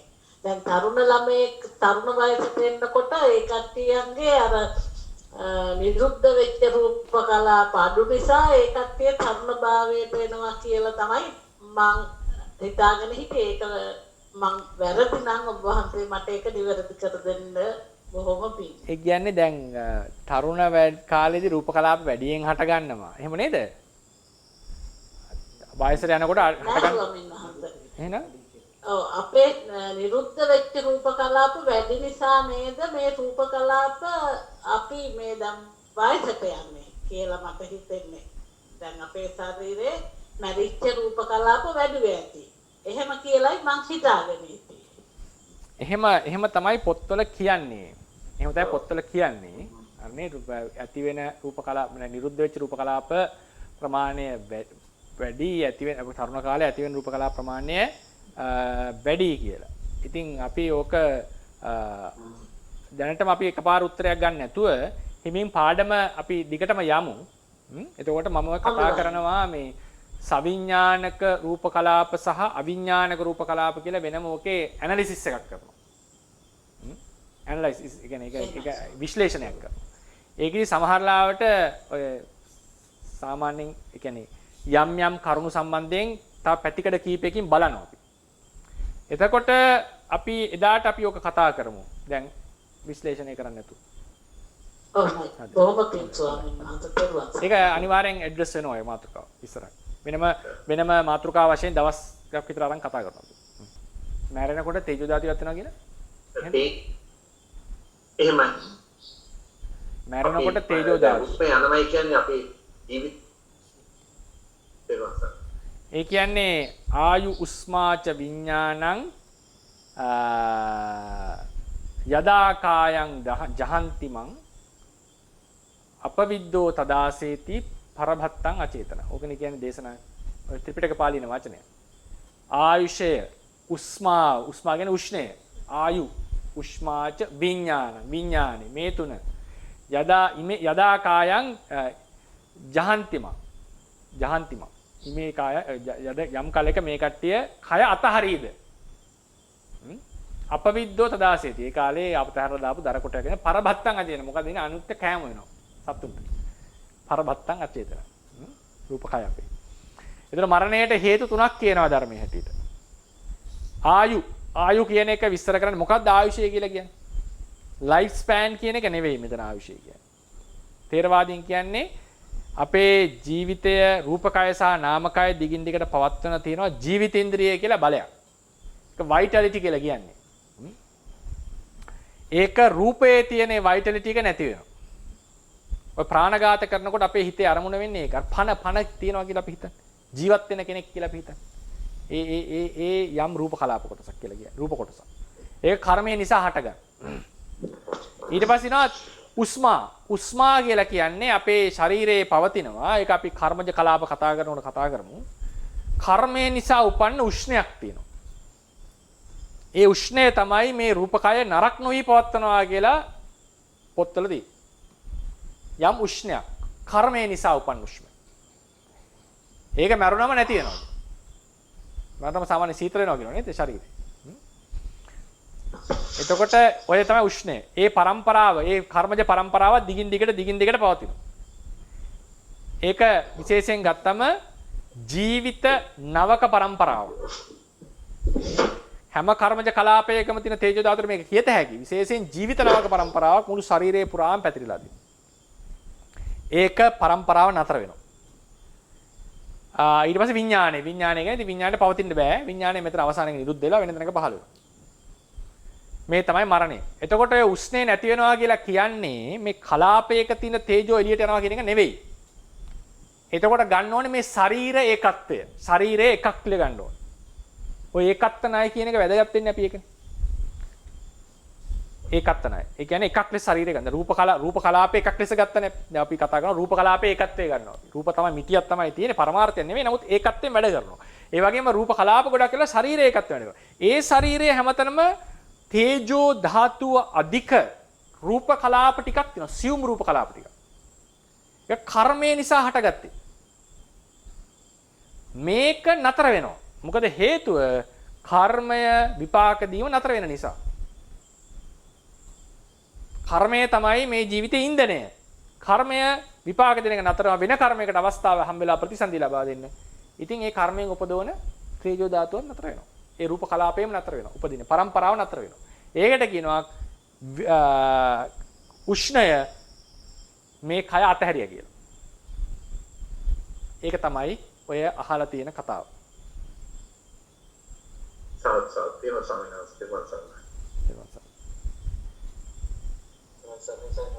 තෙරුවන් සරණයි. තෙරුවන් සරණයි. මේ සයනසේ ආයු විස්මාච විඥානං කියන තැන මේ ආයු කියන්නේ නාම ජීවිතින්ද්‍රියද රූප ජීවිතින්ද්‍රියද? රූප ජීවිතින්ද්‍රිය. රූප ජීවිතින්ද්‍රිය. නාම ජීවිතින්ද්‍රිය. දෙවෙනි ප්‍රශ්නේ සයනස මේ අතන අර necessity chance and design කියන තැන එතන මට තේරුණ විදිහට දැන් කර්මය විපාක දෙන්න සමහර කර්මය chance එකක් ගන්නවනේ සයනස. දැන් ආනන්තරීය කර්ම කරලා නැත්තම් එතකොට ඒක chance by chance කියලා ගන්නත් පුළුවන් දෙතන. මෙහෙමයි ඒ ඇතුලේ ගත්තම මේ ලෝකයේ පැවැත්ම ඇතුලේ chance නම් ඕන තරම් තියෙනවා. ඒක ගැන වාදයක් නැහැ. මේ කියන්නේ ලෝකයේ මුළු පැවැත්ම කියන සිද්ධිය. මම කතා කරන්නේ. පැවැත්ම ඇතුලට ආවම chance තියෙනවා. ඩිසයින් උත් තියෙනවා. ඩිසයින් කියලා කියන්නේ අයිතින් නිර්මාණය කරනවා සමහර ඒවා. අපි රූප එහෙම හදන්නේ සමහරලාට ඉරිදියෙන් මවන්නේ රූප. කර්මය නිසා හටගන්නේ රූප. අහවල් රූපේ ලැබේවා කියලා ප්‍රාර්ථනා කරලා පින් කරලා දෙතිස් මහා පුරුෂ ලක්ෂණ ලබන්නම පින් කරලා ඒක ලබන්න. මගේ ඩිසයින් කියලා මම අදහස් කරේ ඒක උත්සාහයෙන් නිපදවා ගන්න අපි. ගෙවල් හදන්නේ. එතන ඔක්කොම ඩිසයින් කියන එකට. ඒක ඇතුලේ. chance design ඒවා තියෙනවා. මම මේ කතා ඒකෙන් කිව්වේ මේ ලෝක පැවැත්ම, නාම රූප පැවැත්ම, සංසාරික පැවැත්ම මොකක් මතද ඇතනුනේ? මොකද්ද ඒකේ මූල හේතුව කියලා කට්ටිය හිතනවා. ඒකෙත් මූල හේතුව. ඒක සමහරකව දෙවියෙක් හැදුවා. නිර්මාණය. සමහරකව මේක by chance. the big bang එක කියන්නේ by chance. ඒතර සාමාන්‍යයෙන් අද big bang එක පිළිගන්න විද්‍යාඥයෝ කියන්නේ we are here because of a chance, because of an accident කියලා කියන්නේ. තරසිදුයිම. ඒක මෙසේ නෙවුන් නැත්තම් වෙන සම්පූර්ණ වෙනස් ලෝකයක් කියලා කියන්නේ. ලෝකයක් නැහැ කියලා කියන්නේ.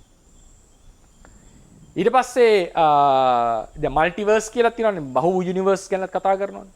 ඊළඟට necessity කියලා කියන්නේ මෙහෙම ධර්මතා ටිකක් තියෙනවා ලෝකේ govern කරන. ඒ ධර්මතා අනුව මෙසේ විය යුතුයි. ඒතර බුදුදහම වැටෙන්නේ මේ ධර්මතා කතාවට. ධර්මතා කතාවට. නවීන විද්‍යාව හැටියට ධර්මතාවත් ඉවෝල්ව් වෙනවා. ධර්මතා කියන්නේ laws of physics. බිග් බෑන් එකේ ඉඳලා තප්පරෙන් අර බලේ 40 ගානක් යනකම් ඍණ 40 ගානක බලය දක්වා මේ තිබිච්ච එක ෆිසික්ස් ලෝ එකක්වත් නැහැ. එහෙනම් මම කියන්නේ කතාවන්නේ ගොඩනගන්නේ. ඒ ගොඩනගන්නේ යම් යම් පදනම් මත අර රෙඩ් ෂිෆ්ට් එකෙන් එක පටන් ගන්නෙ. ඉතින් ඒකෙදි හැටියට ඉතින් ධර්මතා ඉවෝල්ව් වෙනවා. න්‍යායන් ෆිසික්ස් න්‍යායන් පාව වෙනස් වෙනවා කලින් කරට. ඒ කට්ටිය හැටියට. necessity doctrine එක එහෙම නෙවෙයි. necessity doctrine එකේ හැමතිස්සෙම න්‍යායක් කියලා එකක් තියෙනවා. සියල්ලට උඩින් තියෙන න්‍යාය ධර්මයක්. ඒක ඇබ්ස්ට්‍රැක්ට් මේක. අහවල් දෙය කියලා පෙන්වන්නේ. අපිව ධර්මතා කියලා කියන්නේ ඒවට. සිතක් මෙසේ පහළ විය යුතුයි. අපි ථේරවාදය ඉගෙන ගන්නෙම necessity-යක්. නැත්තම් කොහොමද කියන්නේ? මැරි තෘෂ්ණාව සහිතව මැරුණොත් ඉපදෙන්නම ඕනේ. ඒතර මේක necessity පැත්තට යන්නේ. necessity පැත්ත. අපි ගොඩාක්ම challenge එක තියෙන්නේ අද බටහිර design and chance. design and chance. එතකොට ඒකේ තොරතුරු බැලුවට පස්සේ විශ්ලේෂණය කරාම chance කියන එකට මොකද design කියන එකට තමයි තොරතුරු වැඩි. මම කියන්නේ නිර්මාණවාදයට යනවා කියන එක නෙවෙයි. දැන් උදාහරණයක් ගත්තොත් අපි හිතමුකෝ මොනවා හරි ඔය සමහර දේවල් තියෙනවා gravity එකේ තියෙන constant gravitational constant කියලා එකක් තියෙනවා. ඊට පස්සේ ආලෝකයේ වේගය කියලා එකක් තියෙනවා. ඊට පස්සේ මොනවා හරි මේ ප්ලෑන්ක්ගේ නියතය කියලාද මේ වගේ දේවල් ඉතාම සුළු මට්ටමකින් වෙනස් වුණා නම් ඉතාම සුළු මට්ටම. ඒ කියන්නේ gravitational මේක උදාහරණයකට 10 60 මෙන්න මෙපමණ ප්‍රමාණකින් දාගන්න බැරි ගානක් මේක. මෙපමණ සංඛ්‍යාවකින් ගුරුත්වයේ තියෙන නියතිය වෙනස් වුණා නම් මේ ලෝකයේ සම්පූර්ණ කොලැප්ස් වෙනවා කියලා කියන්නේ. එයා පරමාණු අංශු අනුව කතා කරලා. එතකොට නිර්මාණවාදීන්ගේ තර්කය තමයි මේ වගේ හැම එකටම ආලෝකයේ වේගය මෙච්චර දශම ප්‍රමාණයකින් වෙනස් වුණා නම් මේක සම්පූර්ණයෙන් බිඳ වැටෙනවා. ඒක විද්‍යාඥයොත් කියනවා. ඒක බිඳ වැටෙනවා. ඒක නිර්මාණවාදයට විරුද්ධ වෙන්න ඇත් කියනවා. මෙහෙම වුණා නම් මේක පවතින්නේ නැහැ. ඒක by chance. chance එක ගත්තම මොනවද සම්භාවිතාව ගත්තම හිතා ගන්න බැරි සම්භාවිතාවකින් මේක ලක් එකක් වෙලා තියෙනවා. ඒතර ඒකට කියන්නේ මේක වෙන්න බෑ. අනිවාර්යෙන් කෙනෙක් ඩිසයින් කරාමයි.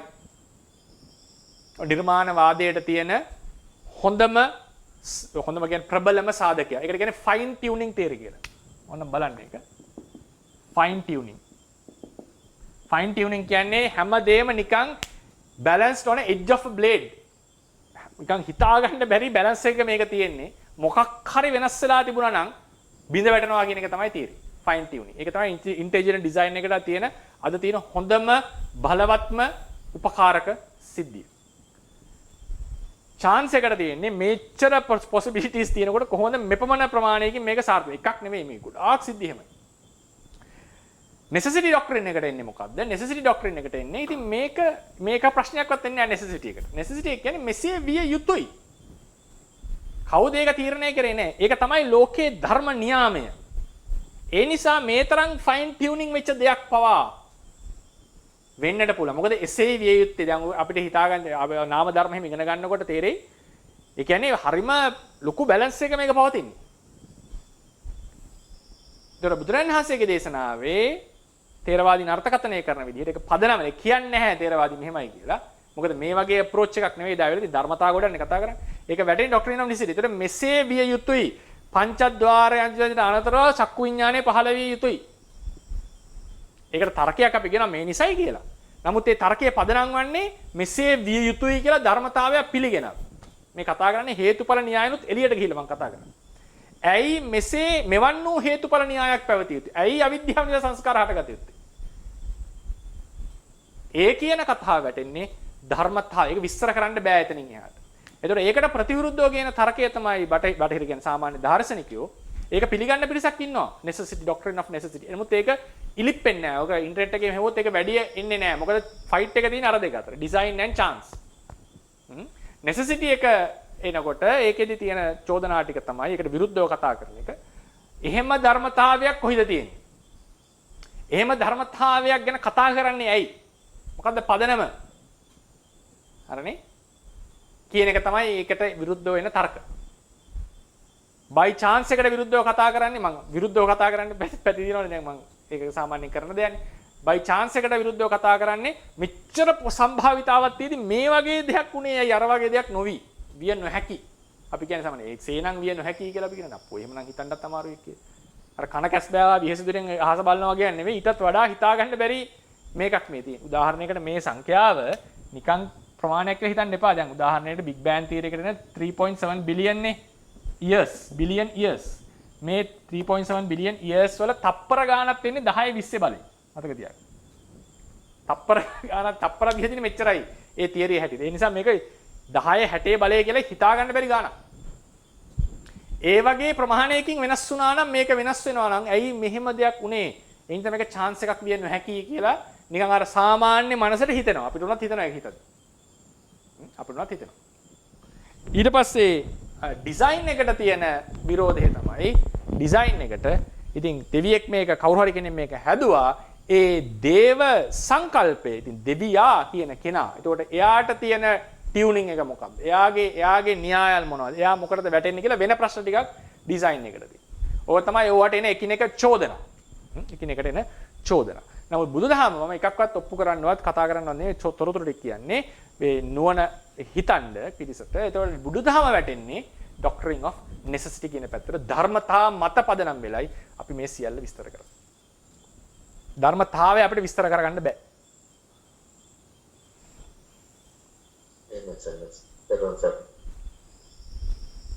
තෙරුවන් සරණයි ස්වාමීන් වහන්සේ.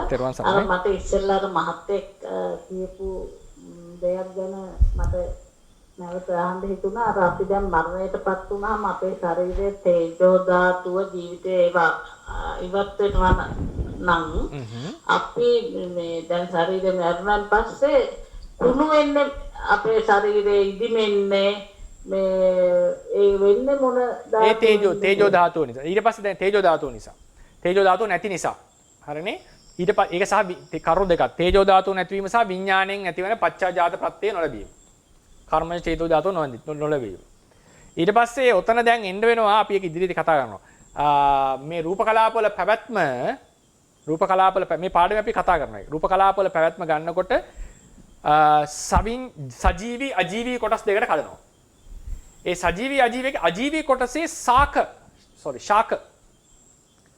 ඒ කියන්නේ අපි කියන්නේ මොකද්ද මේ බයොලොජිකල් මොනවද කියන්නේ මේ ජීව විද්‍යාත්මක දේවල්. බුදුදහමේ ශාකයේ ජීවයක් නෙවෙයිනේ. නමුත් ශාකය කියන එක ගලකට වඩා වෙනස්.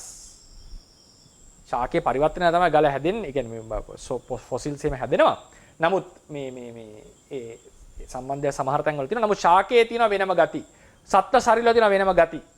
ඒවල මේ කුණු වෙන භවවල් වෙනස් වෙන භව කියලා වෙනම ස්වභාව ටිකක් තියෙනවා. ඒක ඇවිල්ලා තියෙන ඒක මූලික රූප කලාපයට වඩා ඒක තියෙන රූප කලාප අතර තියෙන අන්තර් සම්බන්ධය අනු විස්තර කරන්න ඕනේ. හරිනේ? රූප කලාප අතර අන්තර් සම්බන්ධය අනු. ඉතින් පොදුවේ ඒකට අපි ක්‍රමානුකූලව එමු. අපි ඉදිරියට හිමින් මේක එකිනෙක පාඩම් එකිනෙක පෙළගස්සරන්න තියෙන්නේ. ඉතින් අර කියන්න වෙන්නේ ශරීරය එකක් ලෙස ගත්තම මේක මේ අනිත් ඔය මේ අපි හිතමු මේ වගේ ෆෝන් එකක් iPad එක වගේ නෙමෙයි. මේවා කුණු වෙන්නේ නැහැ නේ සාමාන්‍යයෙන්. ඒවා එහෙම කුණු වෙනවා කියලා ගන්න නැහැ නේ. ගලක් සාමාන්‍යයෙන් කුණු වෙනවා කියලා මොකක් හරි දිලීර බැඳිලා ඒක වෙනම දෙයක්. කුණු වෙනවා කියලා එකක් නැහැ නේ. පස් ටිකක් එහෙම නේ සාමාන්‍යයෙන්. නමුත් කුණු වෙනවා නරක් වෙනවා කියන එක එන්නේ මේ බෞද්ධ ජීව විද්‍යාත්මක දේවල් වලට සාමාන්‍යයෙන්. ඉතින් ඒ නිසා ඒක අපි වෙනම අරන් කතා කරන්න වෙනවා. ඒ රූපවල සහ මේ රූපවල වෙනස්කම. අසුබ ලක්ෂණය කියලා අපි කියනවා නේද? අසුබ ලක්ෂණේ තියෙන්නේ සවිඥානික කිව්වමත් මනුස්ස තිරස්චාන කියන ශරීරවල. දිව්‍ය ඔය බ්‍රහ්ම ශරීරවල එහෙම අසුබේ නැහැ. මම එක පොතක මම කියවලා තියෙනවා මේ දිව්‍ය ලෝකයේ වඩන්න බැරි භාවනාවක් තියෙන අසුබ භාවනාව. කායගත සති. ඊට පස්සේ බ්‍රහ්ම ලෝකයේ නැහැ මේ භාවනාව. වඩන්න බෑ. මොකද ඒ අසුබයක් නෑ ඒ ශරීරේ.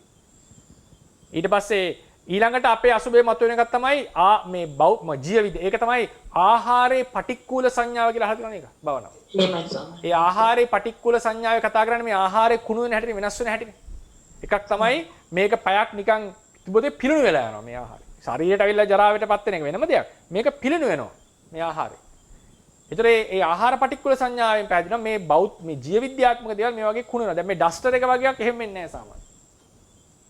ඒ නිසා පැහැදිලිවම දේශනාවෙම අසුභ ලක්ෂණය කතා කරලා තියෙන්නේ මේ ජීව විද්‍යාත්මක රූපවලට.